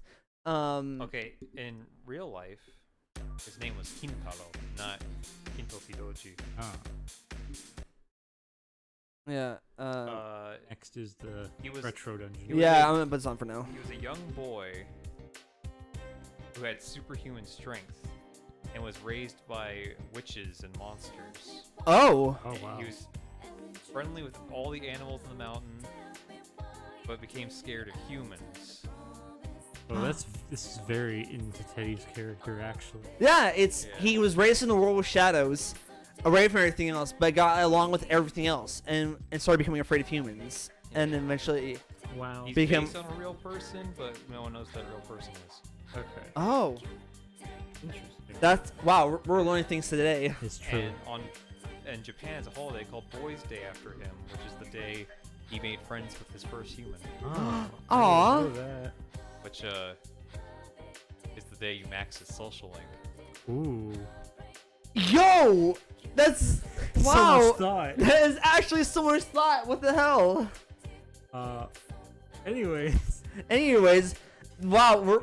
I did not know that. Wow, my mind's blown. Actually, that's really Indeed. cool. Oh, Oh, but it symbolizes it. It means he got true friendship, and that's when he gets, and this is Max. It's Oh, it's so amazing. cute. Wow. But yeah. With all this going on, you keep getting in trouble with Dojima. He keeps getting more upset with you. Yeah, because you're poking your nose into business, so you shouldn't be poking your nose into it. And keeps He's saying getting a bit something. more aggravated. Like, Yeah. so why were you hanging out with them? No, he's like, why y'all looking to Rosette? Leave that job to us. Why you hanging out with those people, huh? And then Nanako's like, no fighting, and then it always ends the argument. Generally, he's like, So it's whatever. like a Rocky family situation. But bring that up because later. Oh yeah. So you see someone's dead on the TV. Not on the TV. He does not show up on TV. But yeah, so like another like cutscene shows up where it's like someone's happening, but then you realize, wait, what? Oh, we didn't see anyone in the TV though. And then but it's King Moron though. Yes. Your teacher, King Moroka, has died, and he's Yeah. been hung up like every other body, except he's hung up on the TV pole on an apartment building, and not like Just randomly. yeah. Yeah. And And, so and they seem to know a bit more about this one than the rest, which is very unusual because something we did not know is they can't tell how these people are dying. yes. They're just dead, but they can't find any significant markings, nothing. It's just like these people have just died purely on something that they don't know, and they can't give answers. And oh my gosh, does the investigation team show how stupid they are with this whole situation? Yep. So what ends up happening is that they start getting a suspect, and then you realize it's that creepy boy that Hey, Yuki. yeah that Well, he showed up earlier in the game. So cool funny thing is he ends up showing back up. And they can't find this guy, and then you check the TV, and then he's there on the TV. He's like, "Hey, come try to get me if you can." Yep. And that's it. And it's like, oh, okay. And you face them. You go inside But- the retro dungeon. Well, the thing is, again, you have to go through the same stupid schlack. You And do. again, an investigation segment, yeah. but Eventually go in. And then it's a retro game. It's like a retro dungeon The game. only thing I have to say about this dungeon that there is an SMT1 reference in there somewhere. well, it's a Megami Tensei one reference. Megami Tensei 1, which no American's gonna get, but sweet reference, bruh. But this dungeon is a retro RPG, and Amazing. everyone constantly tries to feed you. He thinks of this as a game. He's We'll disgusting. just go with this. I'm fine with this. But as you go deeper and deeper in the dungeon, you hear more and more that it's not that he thinks of it as a game. Yeah, everything's a game to him. Well, But because it's it's as you go through the dungeon, there's like little text that pop up on the bottom. It's like he's killed the announcer lady to level up, get more attack, and then it's like appearing as if he's like leveling up every single time that this is happening. Yeah, but then it turns out it's not. He doesn't view it as a game. That was just like Rise forcing you to believe it because she's telling your face. She's stupid, Yeah. like everyone else. But shoot, I forgot. I had a big like thing about what it actually was. When you get to him, he's like, "Geez, you." Right. He hits Moroka on the head with a blunt object because he doesn't like him. But Yeah. He wanted to be the hero. He wanted to be, or not the hero, but he wanted everyone to talk about him Yeah, he Right. wanted to be like the talk of the town. because he's depressed and doesn't feel anything. But then when he does kill someone and starts getting the Attention. That's Attention. when he builds up in his mind like, oh, I killed the rest. yeah. Yeah, but the thing is, we know this is not it. But everyone's like very like, no, you're it. We've been looking for you. So the thing is that his shadow kind of, no, that's right. He's like looking at his shadow. He's like, where are you? Say something, and it's just not saying anything to him. And hither symbolic because it has a baby inside a armored soldier thing made of blocks. Yep. He's So defending the baby inside of him. yep. This is a big white crybaby. And This fight is long, in my opinion. it's long, and I Say it can get a bit hard if you're not careful, but it's just long. I don't like it. for me I couldn't beat it until I got Mediron. Or Mediorama. Mediorama. You only learn Mediorama until 60. Level 60, so not quite that far. But I had to learn that, and even then he had a move that caused everyone in fear or something. No, it's like not even fear, but it's also confusion as well. I don't know, his status effects were the worst part. Yeah, and that's the night. It's like it's not even hard. It's just that he has all these status effects, and it's just a long fight, Yes. and I don't like Actually, it. You could make it pretty short.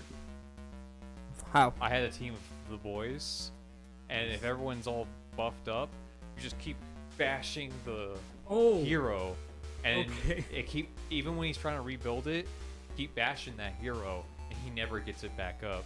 He gets in a loop of keeping having to fall, and you keep all out attacking him. my team was a bunch of physical dudes and Yukiko.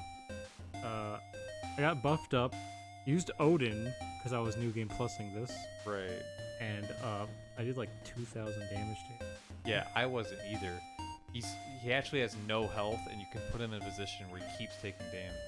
So bottom line is, if you have a lot of attack, you can do a lot, but if you don't, you don't. Also, one thing. Also, we should note that is for people who probably only play Persona 5, your backup party members that you don't use don't get experience. By the way, you have to use your characters that you want to have the experience for. Yep. And But yeah, yeah, I like this boss fight. I liked this song, but it's only in golden. Yeah. Yeah. And then Yeah, I don't like it so much. I think it's very lengthy, but it's also been some bad, but whatever. But yeah, so you do that, you get him out, and then you get him taken into custody, and you think, job is done. Job well every done. single person's like, this is it. He was definitely the one. And then they're just like, oh man, but I guess the investigation is done. And he's like, but Yosuke's like, nah, we still can't come in here. Screw it. I Right. can't believe how stupid everyone is. But They're all a bunch of idiots. But yeah, I think it's a while we go without something actually happening. I think we get like the beach scene and all that stuff in between this actually. Right. I Right. think so. Yeah, because it's like before you get like Naruto, so it's like but It's Rise's in still the with you. summer. So It's summer, August. so summer stuff still happens. So I did put in between here and the next group of dungeons talk about music. I guess so. Yeah, it can be a break from like what's happening. Just So to have a little break, but there's not too much to talk about. I do want to say real quick. Another thing about Persona is pay attention to what persona you're using. What persona you have equipped helps affect your stats and stuff. And some are more suited to like use specific setup and everything. All right. I wrote it down, like when it happened in March 12th. Wow. He views it as a video game, not because he views the whole thing as a game. Like the dungeon's a video game, not because he views killing as a game, because it's another reality he wants to be in. Like he wants to lose himself in that world, Right. and he wants to be the killer everyone respects and loves. But he never actually gets there. Right. because he's not the true killer, Yeah. just a copycat, an imitation. Every time someone, like when you fight someone and they die in like the RPG menus, yes, it says fight. But when it's Morooka, it says kill, because that's the only person you actually kill. Oh yeah. True. Interesting. So yeah, I wrote that down because I was like, hey, we say you're trying to make this baby simple when it's actually kind of deep. Yeah. It's like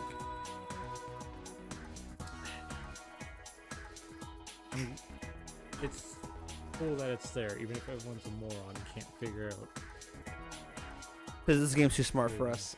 But yeah, so just a bunch of summer stuff happens. Like we get like the summer scene where they go out, they hang out. Kanji ends up losing. Like Kanji like wears like what was it like a seaweed. The seaweed bikini. No. Like the thing he wears right before that though. The Speedo? A Speedo, there you go. So it's called a Speedo. So like everyone's kind of just like, dude, what the hell are you wearing? He's like, what? What's wrong? This is just like normal, right? And every other guy's like wearing trunks. He's just got some Speedo on.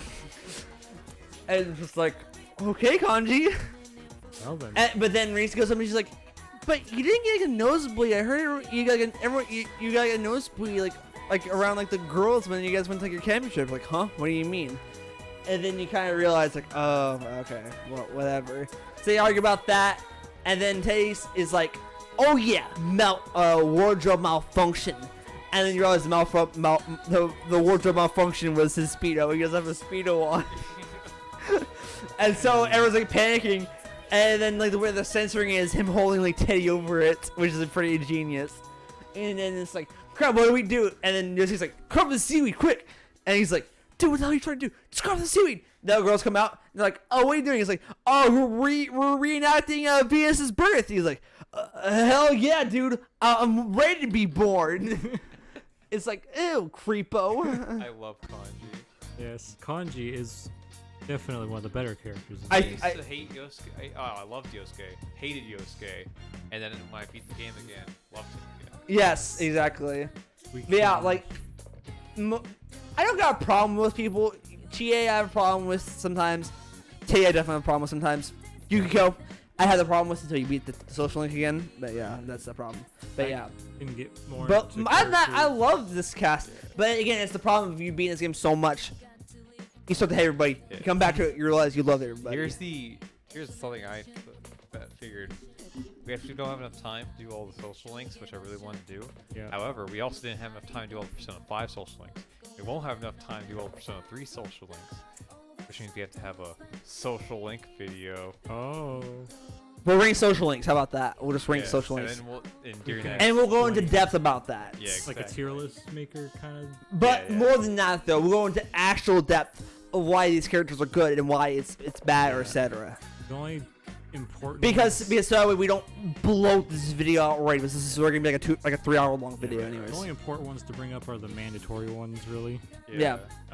Maybe Nanako's. Because there's some great social links that you're gonna have to tune in later. I do want to bring up Nanako's social link as well, but I think once we do 3, we'll do that video, and then we'll go into 2, and then all that. so just real Yeah. quick, not much to say about the music, really. Just I like this soundtrack. a We're lot. playing it for you right now. This soundtrack's fantastic. It's fantastic. It's Beautiful. It's been engraved in my mind since I first heard it as a child. Yeah, like Yes. there were games where This soundtrack will never leave you. It's yeah, so good. like I could play. It's so unoffensive. It's got so many good bops in there. It's amazing. It's amazing. It's beautiful. And the sound design is so good. So good. I could play DMC 3 even and be like, oh man, I remember Devils Never Cry. I don't remember the other songs. Well, that's a bad example because I remember all the songs too. For you. Yeah. For me, the only songs I remember really are Virgil's theme and, of course, the Devils Never Cry. Right. But nothing else and nothing scratch Like- you. if The one I'm- thing I can always say about Persona games, no matter what, generally, they always have a good soundtrack. But Shoji Meguro, the guy who directs them, freaking genius. I love Wow. that guy. Wow. He didn't do the 2 soundtrack. Oh, did he not? He didn't do 1 or 2. That was a different He guy. did direct the remake. He did The direct remake, the remakes. he did, but He didn't do the music. Oh, he didn't do the music for it. He just kind of He directed the games. Yeah. oh, what? Yeah.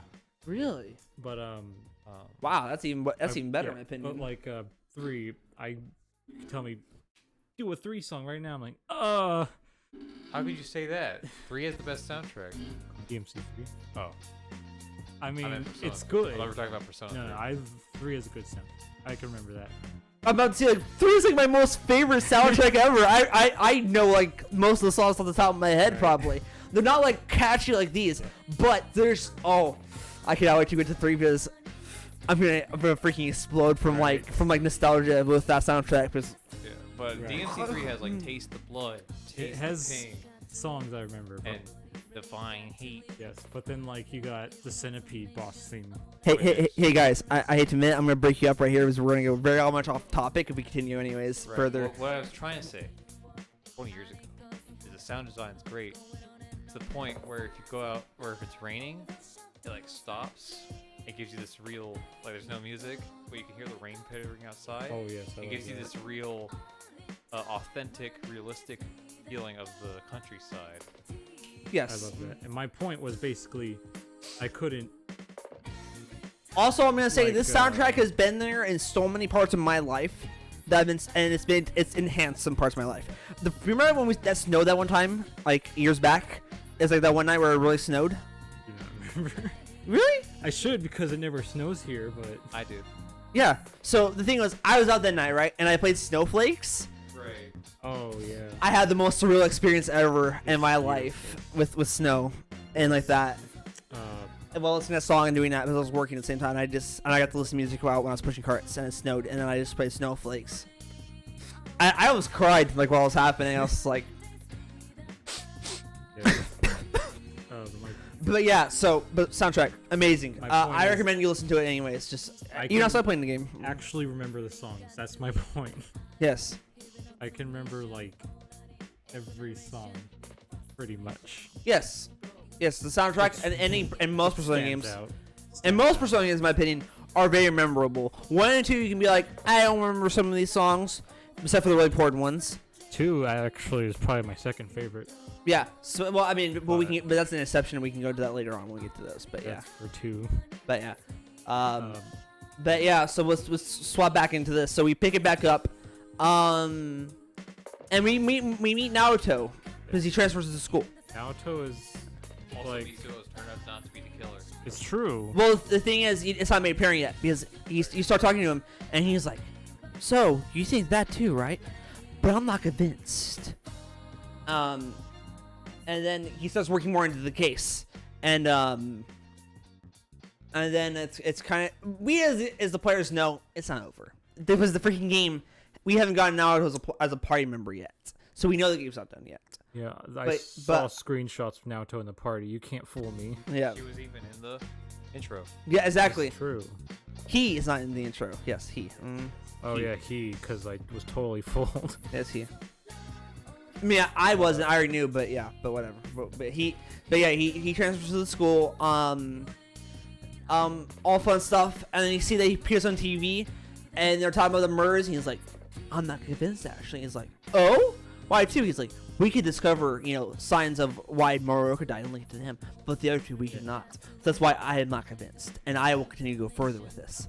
And then, well, before you realize it, but up, start the TV, and then his thing is that he's like in a laboratory. He's like, "Tonight I will be working on my greatest experiment yet. Please tune in as I work in on it."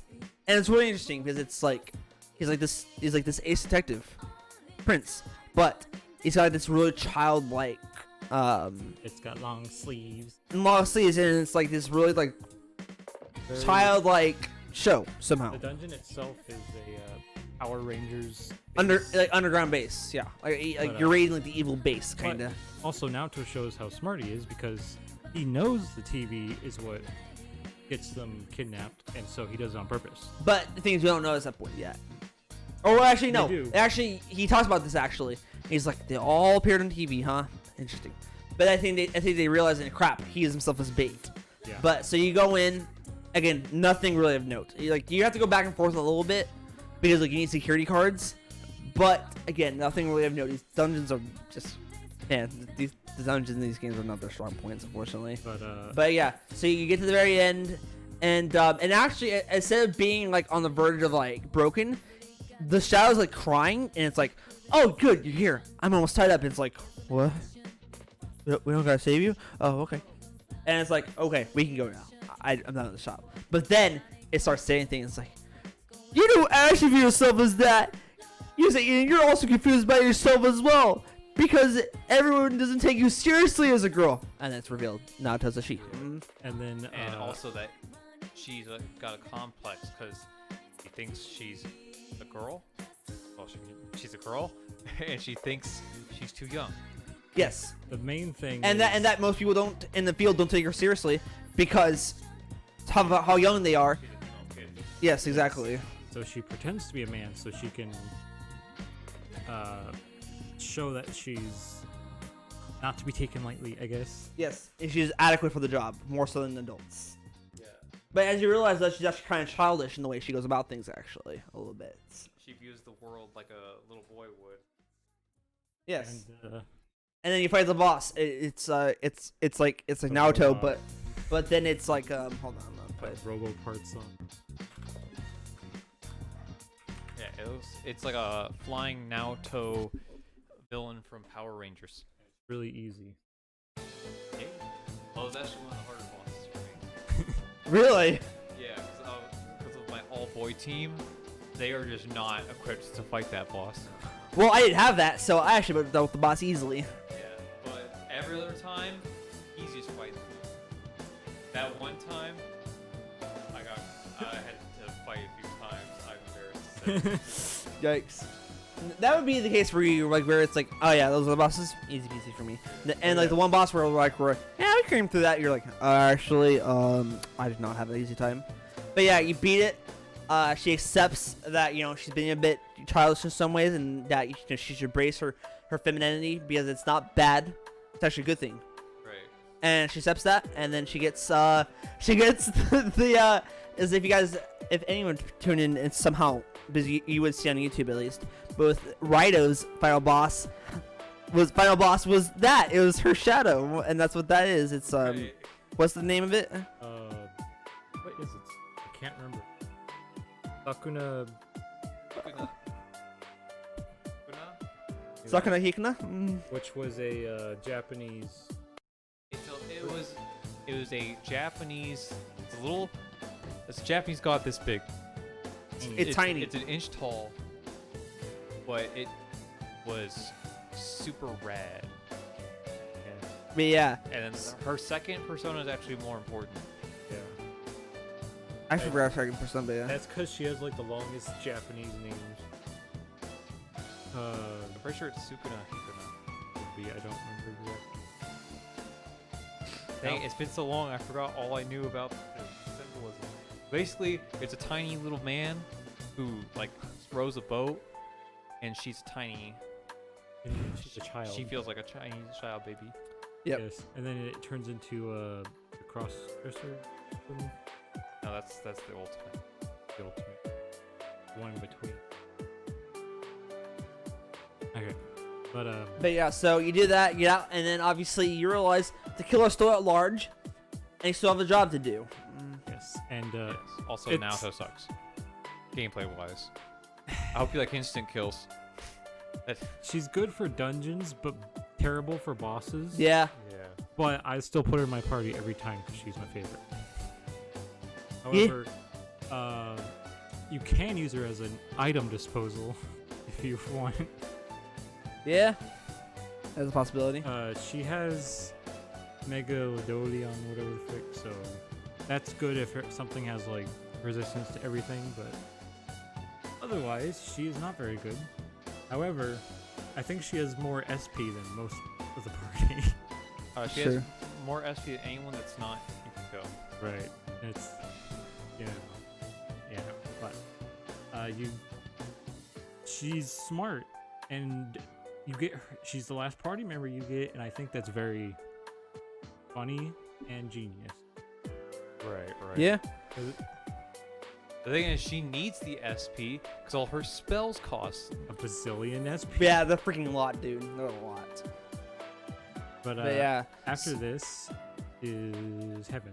Right? Yes. Yes. Yeah. So you go through it a bit more. I'm trying to think of any other story events happen. some Dojima getting mad at you, some Adachi being like, "Hey guys, I know this little thing. Don't tell anyone." Oh yeah. Um, But yeah, so I think it's getting to the point to where they're maybe starting to crack down on it a bit more. you do get a letter in the mail eventually, but Yeah.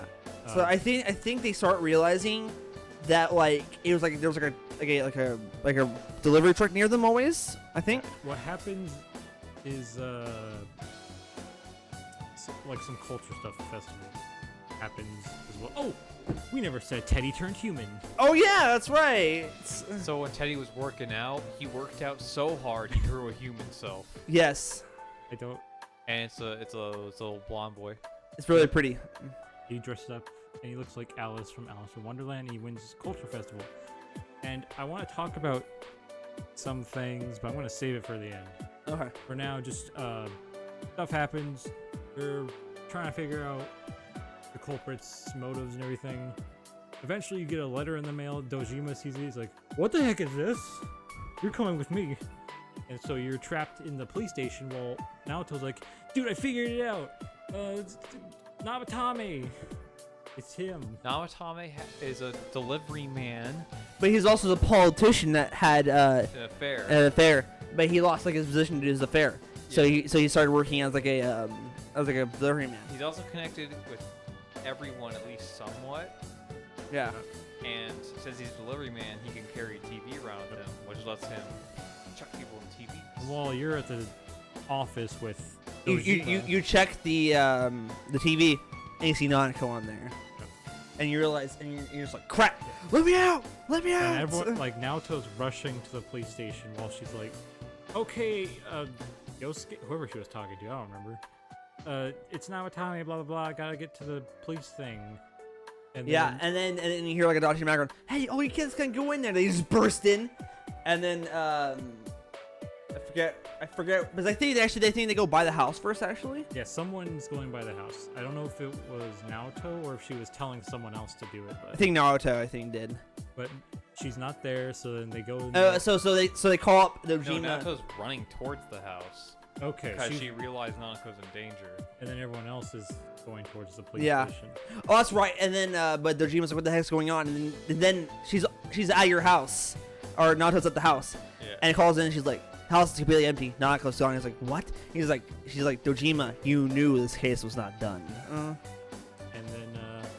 And then And then you get a chase scene, and then you get to see a bit of inside the vehicle, and you see a TV back there, and you're like, oh snap. Yep. And then Naoto gets back.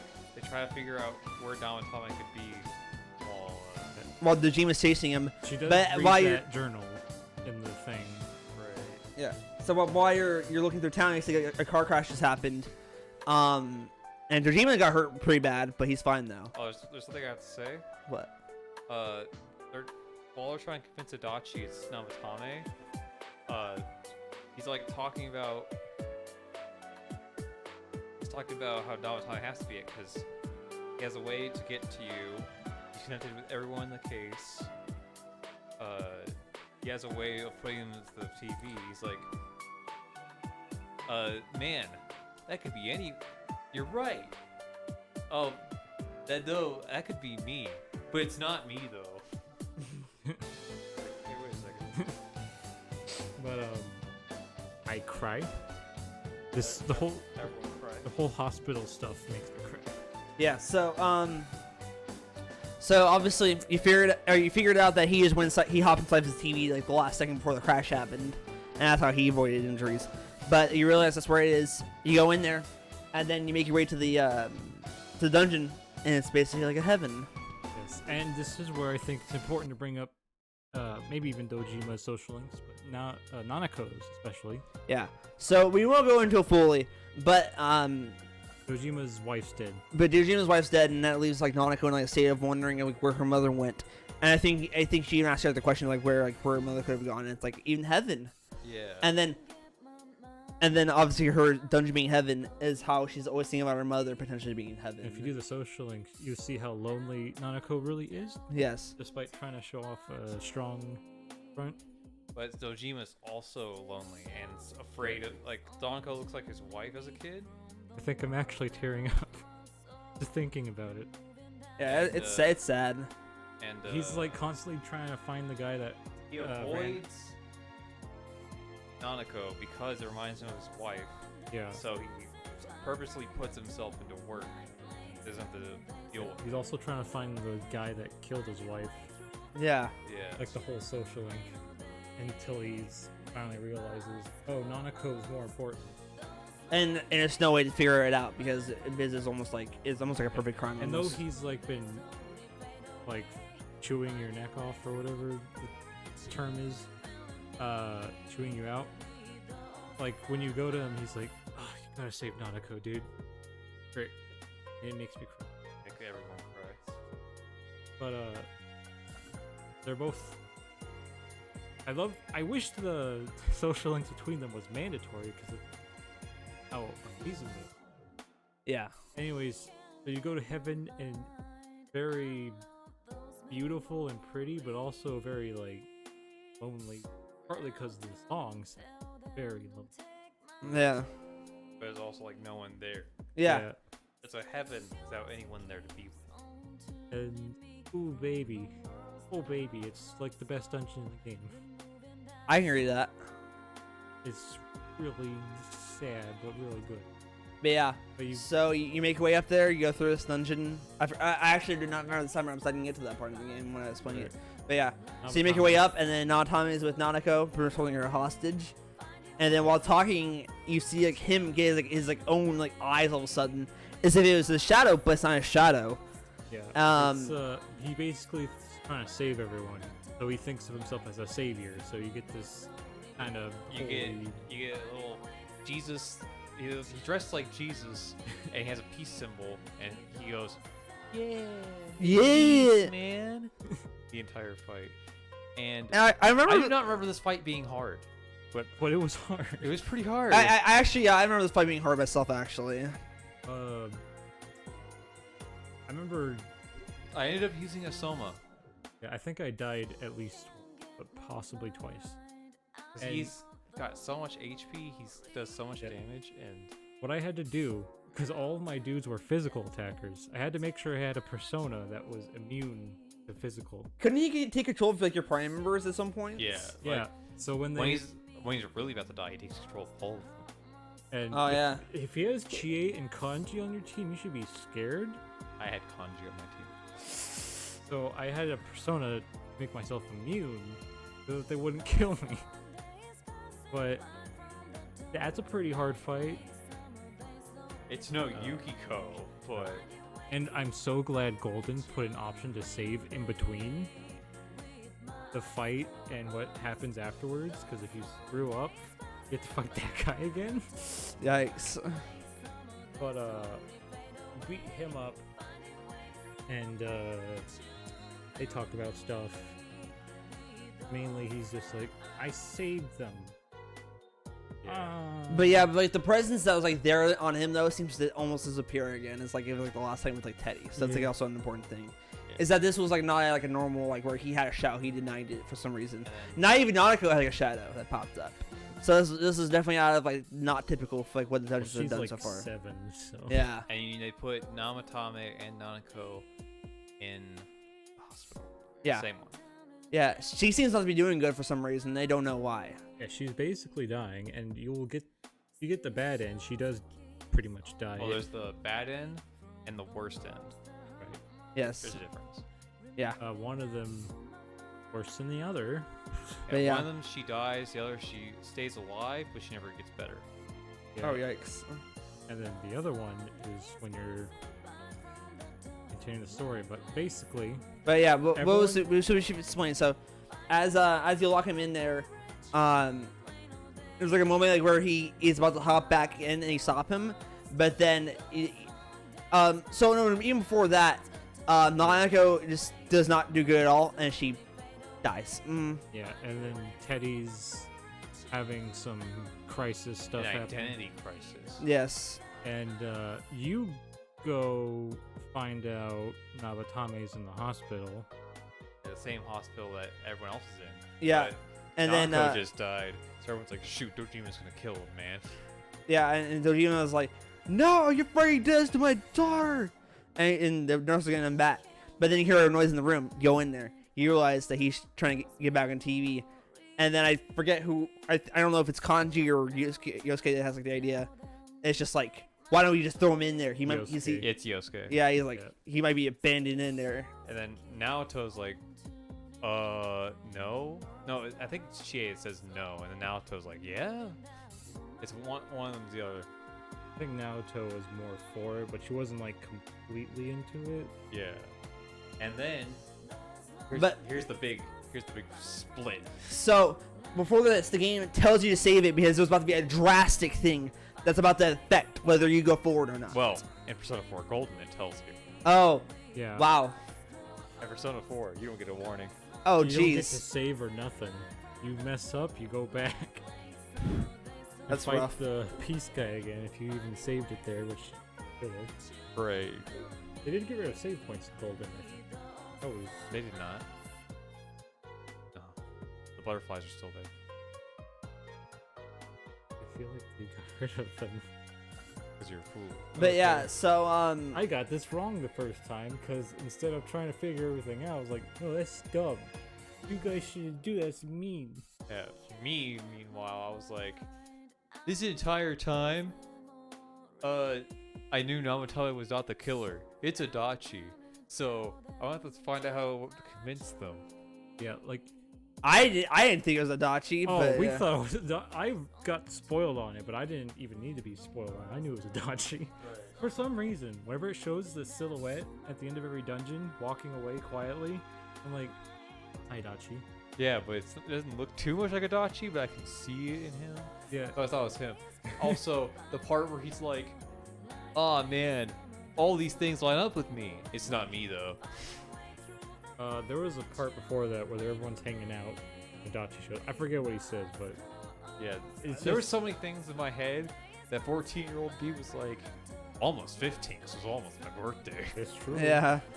and I was like, Adachi. "It's so Adachi, guys. It's not Namatame." And then So you see, I'm stupid. I'm kind of just like, I don't know. So I got like I remember, dude, for this game, I had gotten so many bad endings before I actually got the true ending, dude.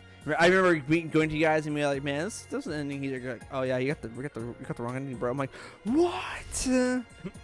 But I eventually, you have to calm them down first, Yeah. and then you Get have the to be Adachi like, song ready. you have to convince them, guys, there's something weird about all this. And then Yosuke's are like, what's weird about it? And you probably have to say, shut up, Yosuke. And then they'll be like, oh, okay. So let's just Calm talk down. about this. There was like something in particular when I rewatched that scene I really liked. And I can't remember. Oh, it's Right. bothering me. But yeah, so you convince everyone to kind of calm down, rethink it over, and then you're in like I figure like where you guys are, but you're doing some more investigating. And you go to like a shop, and then you really think about it. It's like, who could it be? Yeah, you go outside with Naoto, who's thinking, and you get so many options to pick from, You get every character in the game. Yep. except the fox. And no, the fox is not an option. I don't think. Why I can't I don't blame think the so. fox? I want to blame the fox for all this. He took all my money. But it obviously picked Adachi. Yeah. I didn't the first time. Well, I think I did, but then I think I went back and I was like, what if you don't? And then you get a really bad ending. Yeah. Well, But yeah. you have to pick Adachi, then be like, wait, but Adachi's my friend. Should I tell them? They have to say no. Also, at this point, if it's only if you have maxed out a social link at this point. Yeah. Yeah, which is golden exclusive. Yep. But in the original, you just picked Adachi. I think that's like the last ending I actually got. Actually. Right. I want you to put the Adachi song on because it's coming out. Yeah. But yeah, so you kind of do that, but then you corner him in the hospital, Yeah. and then he's like, and you're like, this all lines up. We think it's you, and he's like, what are you guys talking about? A bunch of Goji- idiots. And then so he, Kojima comes in. yeah, so he runs back and he runs into the other guy's room, but then he's like, where'd he get a gun? Well, TV. The main thing that makes everyone run after him is everyone's all accusing him of the crime. And Yeah. finally, Adachi's just like, he says, "Geez, I'm telling you guys, I'm not the one who put them in the TV." And Who then said anything about putting Dojima's inside like, TV? "Put them in." Adachi, do you know something about the killings that we don't? The method of killing or something? And he's like, "Oh shoot." Book it. And Naoto's like, we looked at that journal thing. How did you know that these were the victims? Or something? Right. Aside from like a few of them, And didn't then, know that. then Oh, they yeah. talk to Namatame, apologize. New World. That they were wrong, and Naotame was not connected to the killing like all the victims actually. You investigate him about it. He's basically like, oh, I watched TV and Yeah. then Basically, Basic- Naotame, Had gotten like a similar power as you. yeah, and he was using it. He saw 2 people die. That also appeared on there, but the thing was for him is that he could see it clearly every single time. Yeah. He didn't get haziness. He knew instantly who it was. So, but when he saw the people die, he called the police up, and guess who happened to answer the phone? Adachi. Yeah, and he's all And, like, and he's like, "Oh man, it's only if you could do something about it yourself." And he's like, "Wait, there is something I could do about it." And so he, I guess he like figured out like he could like, go into the TV, but he's like, "Well, what if I could put him into the TV?" And so what he thought he could do was that he thought he could stuff them into the TV, but then get them back out later and be just fine. and since when he started doing that with Yukiko, just so happened to line up. When you started going in, yeah, so he kept thinking, oh wow, because I'm putting them there, they're getting saved. In reality, you were putting them in danger as well, more danger as well, with the killer's doing. But he didn't think that. He didn't realize that. Yeah. the first 2 were Adachi, Yeah. because Because when you ask him who the first person he put in TV was, he just points to Yukiko.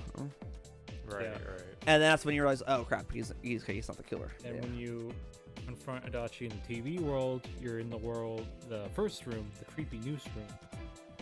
And the picture, the poster, Yeah, it's the Enka singer Yeah, the one that that he. Naotame was actually married to. Yes. this is the room of the announcer, Yeah. and Adachi basically killed her because it was an accident. The But- announcer I accidentally named myself after. You Yeah. did. I named my character. Like I was like looking through Japanese names and trying to make my character as Persona 4 named as possible.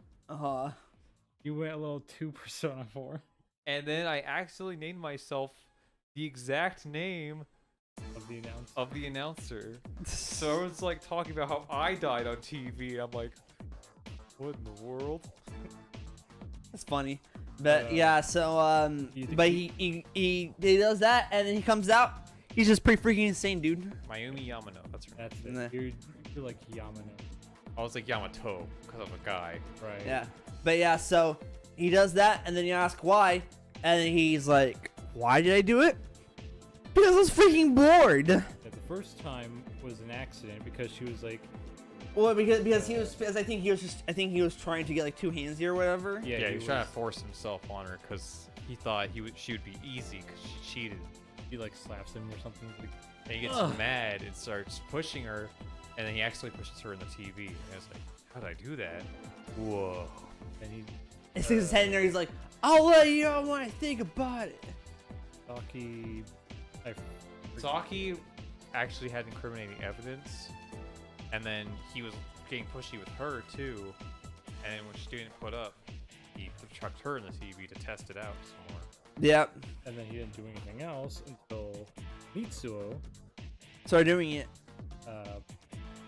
Mitsuo showed up or something. Yeah, Mitsuo killed the guy. Then when he kept trying to say he did it, it was ruining Adachi's plan. Because then they would have arrested the killer. So, which would have made Namatame stop. So, he pushed Namatame in. Or Oh, that's Namatame, right. Yeah, Mitsuo, he did do that, didn't he? Yeah. while he was questioning Mitsuo at the police station. Yeah. Yep. And then So then that just leads into that, and he's just kind of a tool. He's just a tool. He's a socio. He's a sociopath. Yes, Yes, or more than likely that, a psychopath, and Right. that he turns into. He's more. Although the sociopath is the important part. Yes. It's what makes him an actually good, because I don't like Adachi that much as a character, but He's a great. It's what makes him a great villain, in my opinion. Yeah. So That's the thing. the thing is that when you really think about it, it's just like he didn't have a plan. That's what I like about Adachi. He's not some big villain, meaning like it's not like Shido, like where he's a Persona 4, like where I'm gonna control this country. It's gonna be at my foot. Adachi is some sleazy, I never did anything with my life person, and the only reason why he did any of this was because he was bored and he thought he deserved more in life. But also, the theme of the game is friendship and Isolation, loneliness, and the Isolation. truth. and Adachi can't handle being alone and isolated from the world, which is what why he was freaking out when he was in the country and getting bored, Yeah, and drove him to doing what he did. lose friends and become more like he can't get friends because he's a sociopath. and he's constantly putting on this fake persona. Yeah. And then eventually, what I always thought was cool when they're confronting him, he's talking about how everyone's better if they're alone, because then no one's getting each other's way, and then everyone should be free to do how they want to do. But then, because like you guys wouldn't understand because you're kids, and then everyone else's response is, the way you're thinking, you're the kid here. That's extremely selfish and closed-minded of you. You're acting like a spoiled brat because no one wanted to play with you, which makes Adachi start rejecting that notion as his shadow starts popping out. So the idiots trick him into rejecting himself and creating a shadow. Yep. And But there's- then that's when his persona comes out, and what is it, guys? Izanagi. Magatsu Izanagi, which is like edgy, evil Izanagi. It's the mirror image of yourself. But then you realize it's a Persona 5 protagonist in an Adachi situation. It's a mirror image of your persona. Yeah. And he's really easy. Yeah, Well, when you beat him, he gets controlled. but by some presence, and it hops up in the air, and then it's like, I am the god of this world. I call him Bob Sagiri. Yes. Amino Sagiri is a giant eyeball fog machine who created the TV world Whoa, it's like when Teddy's shadow had a giant. because he wants to hide the truth from everyone. That's what people want. And that's the whole theme of the game. It was isolation. It's like no one wants to see the truth. They would rather avert their eyes into the fog and never see the truth. And that is what I do for them. And that's what I will do to the whole town. And that's basically the threat. Is that if you don't defeat him, he will like leak that fog out into the rest of the town. And by the way, And they will be shrouded in that fog, and no one will ever remember Inaba because it will be shrouded and never and be then the reached. the truth. shadows will eventually kill everyone. Yeah. Yeah. But also, I hate the fog. There's always that 1 month in Persona games that sucks. The one with the fog is Although so bad. it's a bit better now that we're living in the fog right now, Yeah. Yikes. because they act like how everyone was acting when the dot hack It's infection true, actually. dot hack infection mutation outbreak quarantine started. It's Yeah. actually true. It's like, wow, I can't. They always do this in anime. Right. But now it's like, oh, okay. So that scene got a bit better. Yeah. True. But you beat Amino Sagiri because he's easy. More like Amino easy. And I he's mean- like, well, guess you guys were right after all. I'll come back yesterday. It's before all this happened, though. Should probably mention Teddy. Alright, Teddy found. You realize he's a shadow. Yeah, he realized his shadow and felt like he didn't belong with anyone, so he left. But But he ended up in the Velvet Room somehow. yeah, But, like- and shadows can't go in the Velvet Room because they don't have egos. But Teddy grew an ego. and you're just like. But what do you're you just like, wanna but do? Teddy, you're more than just a shadow. You're here, meaning that you've gained a self.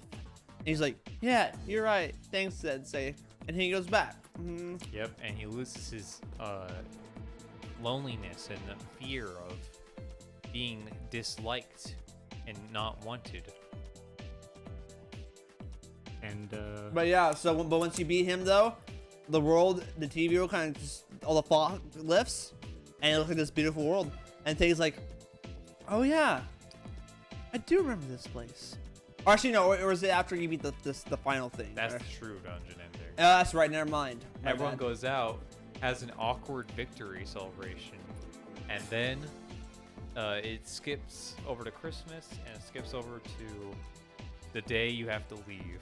and so you're a normal So person? Wyatt, do you want to tell everybody how you accidentally discovered the true ending? I was gonna say, if you're a normal person, you just talk to everyone and the game's over. Yep. But if you're me, after you're done talking to everyone, you think to yourself, what if I went to the Junes Food Court. Junes food court? I want to say goodbye to everyone there. And then it says, Junes food court, you have nothing to do here. What memories? ... And I'm like, I start walking away. I'm like, wait, I forgot. Did I talk to the door already? Did I check? I'm stupid. And I forget things in half a second. But then I check again. This time it's like, what memories? You want to bring everyone over for one last time? And if you say yes, you get the true ending. So yeah, so that happens, and then Basically, I think you get a letter from Adachi. Yeah, Mhm. you bring them all in, and you guys start reminiscing about the entire case. But everyone's starting to be like, how did you get that power anyway? and then Adachi was rushing it, but then you go back to the gas station. I'm pretty sure, right? Well, you get the Dachi's letter, which is like, Yeah. man, I guess I understand this whole being a member of society thing. I'll try to make up for causing all this trouble. Also, how did I get that power anyway? I just talked to someone and then there I was. You thought the same thing too, right? You should go investigate. It was about to fall. Right. Right. And then you start doing like, okay. And you start doing the hardest investigation and the only good one in the game. Yep. Yep.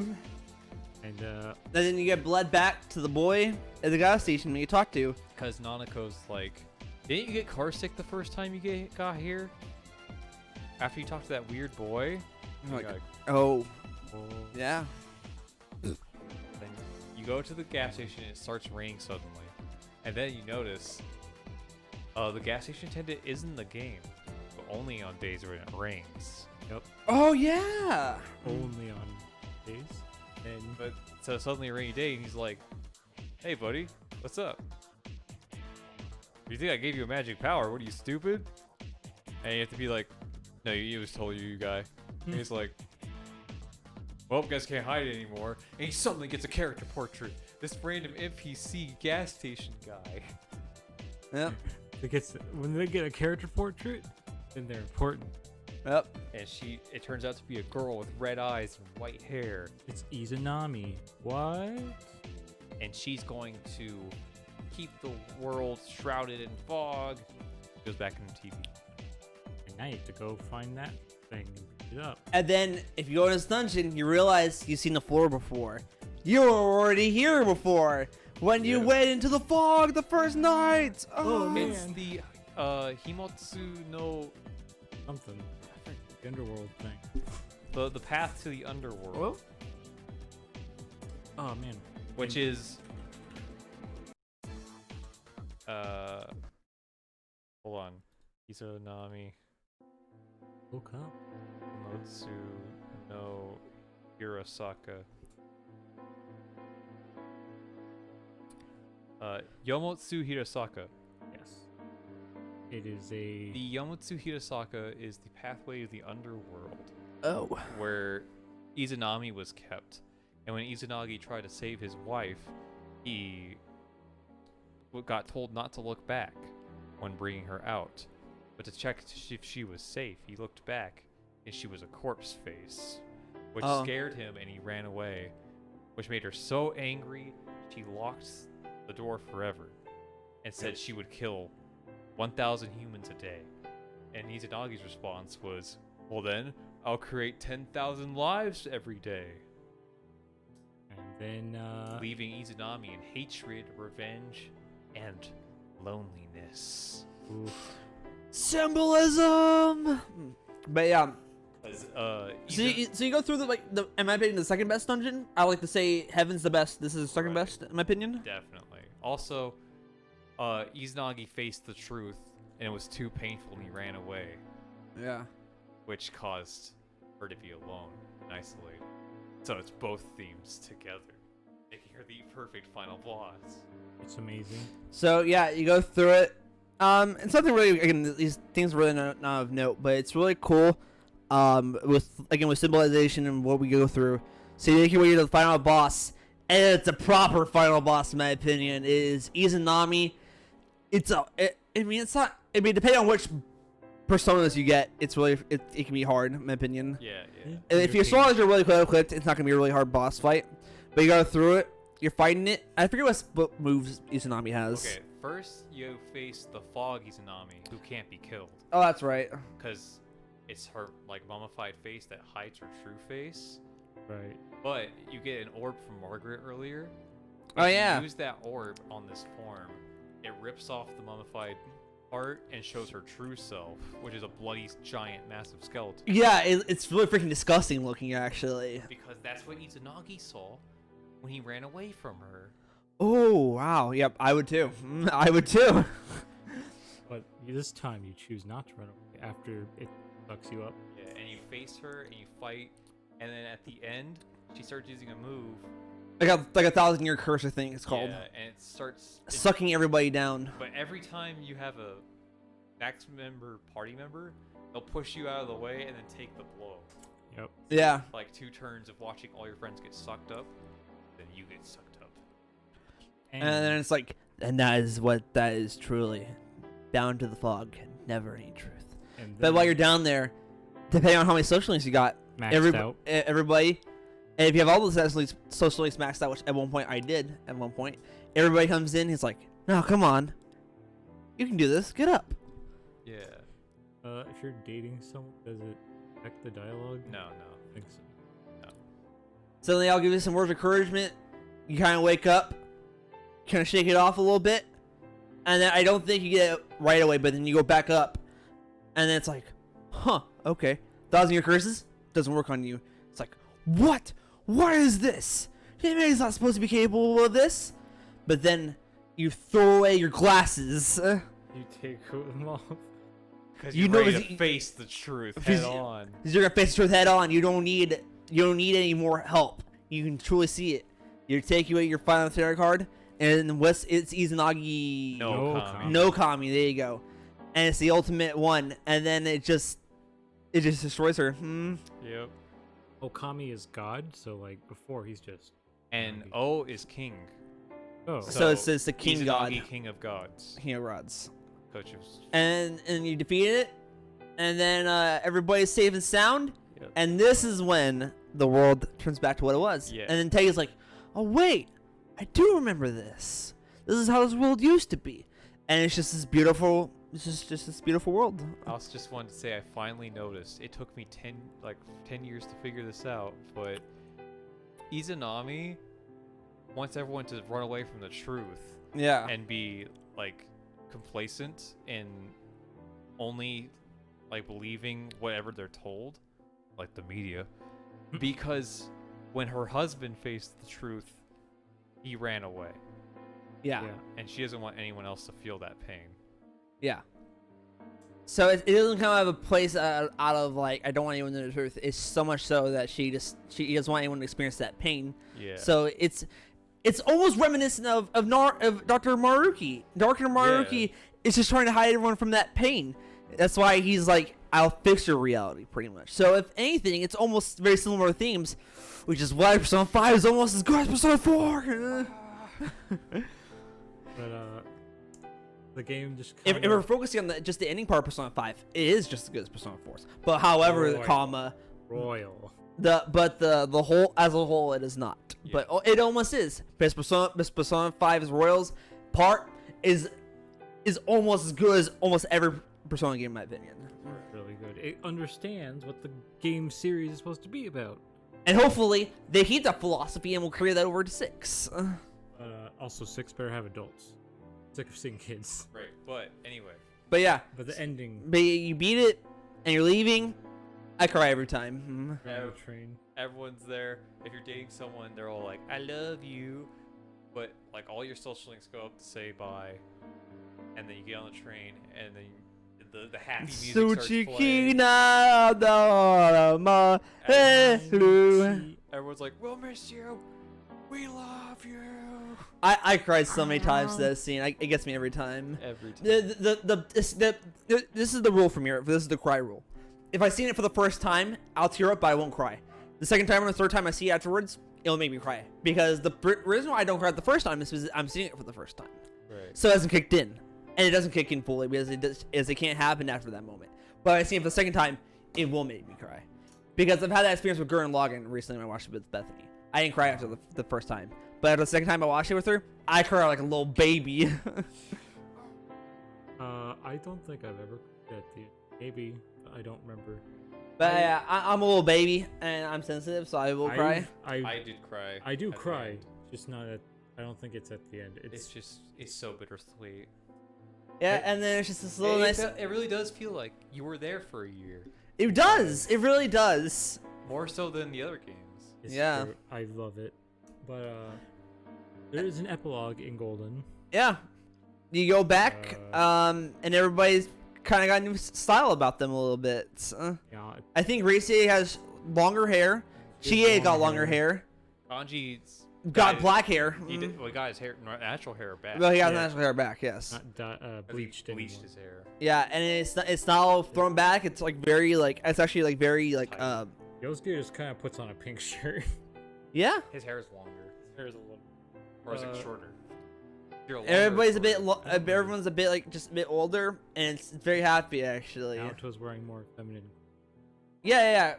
And Chie just looks a bit more feminine as well actually with her longer hair. Yukiko's- But that's when Chie went from like maybe like a 6 to like a 8 for me. I was like, Yukiko I was like, you good actually. A mom. She like ties her Yeah. hair in a bun. And, Yeah. like wears mom clothes. She does.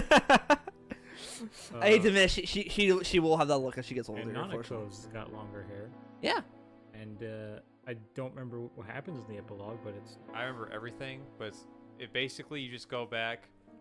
Everyone tells you about what they've been doing, and they're finally just like, "Hey, let's take a picture since you're finally here with us, man." I love that. Get a picture before you leave on the train too, but this one has Marie in it. Yeah. And But True. we don't have time to talk about Marie anymore. we don't- Yeah, we're Uh, gonna save that for the social link thing. The only thing left on here is the themes of the game, which we've kind of already talked about. But So the thing we're gonna say is it took us who knows how long to really understand all the themes of this game. we understood the friendship part. Like, this is a game about Friendship, making friends and getting out there. but not the isolation and not just the solitution of like what it I was. never noticed that part at all. And then, until, but like, that's what we came back to as adults finally. Yeah, like when it's it being in the countryside alone, an isolated area away from everyone, is like the theme of the game by itself. Yeah. genius, and I And appreciate it so much. more. every social link, every single one, Every at single one point one, says, except "I'm the fox." lonely." Oh, is the fox lonely? Yeah, it is. Oh, Because no. because it's by itself in that But shrine. at It the is. when you max out the social link, It has a bunch of babies. it gets just babies and it's happy. Even the fox is lonely. And that game, and that's why this game is truly symbolic, Yeah. and it's And why I- it's one of the best Persona games. And we can't go into the social links yet, but Yeah. oh, I just gotta say, Naoki is amazing. Yeah, just the theme, the main takeaway is, yes, loneliness sucks. Everyone gets lonely, but get out there and show your true self and don't listen to the media. Fake news. Fake news. You'll make friends. The Thank and you. your life will improve in every way. Yeah. Oh, they have to be real But friends. yeah. So that's pretty much the end of this talk for that. But There's- yeah, Oh. I've been looking forward to this so much. I knew we were gonna have a very good talk about this because again, I remember when me and Wyatt were playing 14 and he was telling me, he's like, no, actually, Persona 5 is actually not that deep. And then we talk about it, and then I had like this meltdown in my brain. I'm like, he's right, actually. How did I not see this? Because I thought back to him like, no, actually, I'm like, wait, no. Wait, he is right. No. I didn't talk about how Yosuke gets screwed over in certain scenes, but We I can could- say that for like a little fun, like extra bits. I was talk. gonna say, like, when we do the social link rankings, I could probably talk about it. We can just then, talk about the golden editions. Yeah. but specifically the one where they take all his money without asking. Because That's not golden. That's not golden, but that's the one that made me really mad with Chie. because they jacked all his money for some clothes for Teddy, and he's What? like, Teddy, if you put one scratch in that freaking outfit of yours, I'm gonna freaking kill you. Oh, wait, I need to say two things. Oh. One, I was going to talk about the director and the voice acting. Oh yeah. Oh. The voice acting is great, and everyone pronounces it right most of the time. Most. What's his name? Koichijo. Koichijo can't say his own name. Koichijo. My name's Koichijo. But the director obviously really cared about Yeah, he was, Japanese pronunciation. like, Yukiko says, or She's Amaterasu, she says it weird sometimes, but for the most part, it's like, how you say it? Can you say it like this? yeah, and there's just like such little things, like when Dojima's passing out, it sounds like super real. like it's actually happening. Yeah, the English voice cast is great. It's And- fantastic. You have, I mean, who do we got here? We have Jorion Bosch, who plays the protagonist, and Adachi. We have Yuri Lone. How you say his name? Lowenthal. Lowenthal as Yosuke.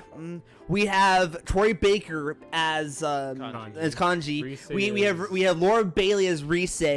Naoto's is not listed in or something. But Really? She has like 3 different voice actresses. Yeah, she's not. One of them is listed.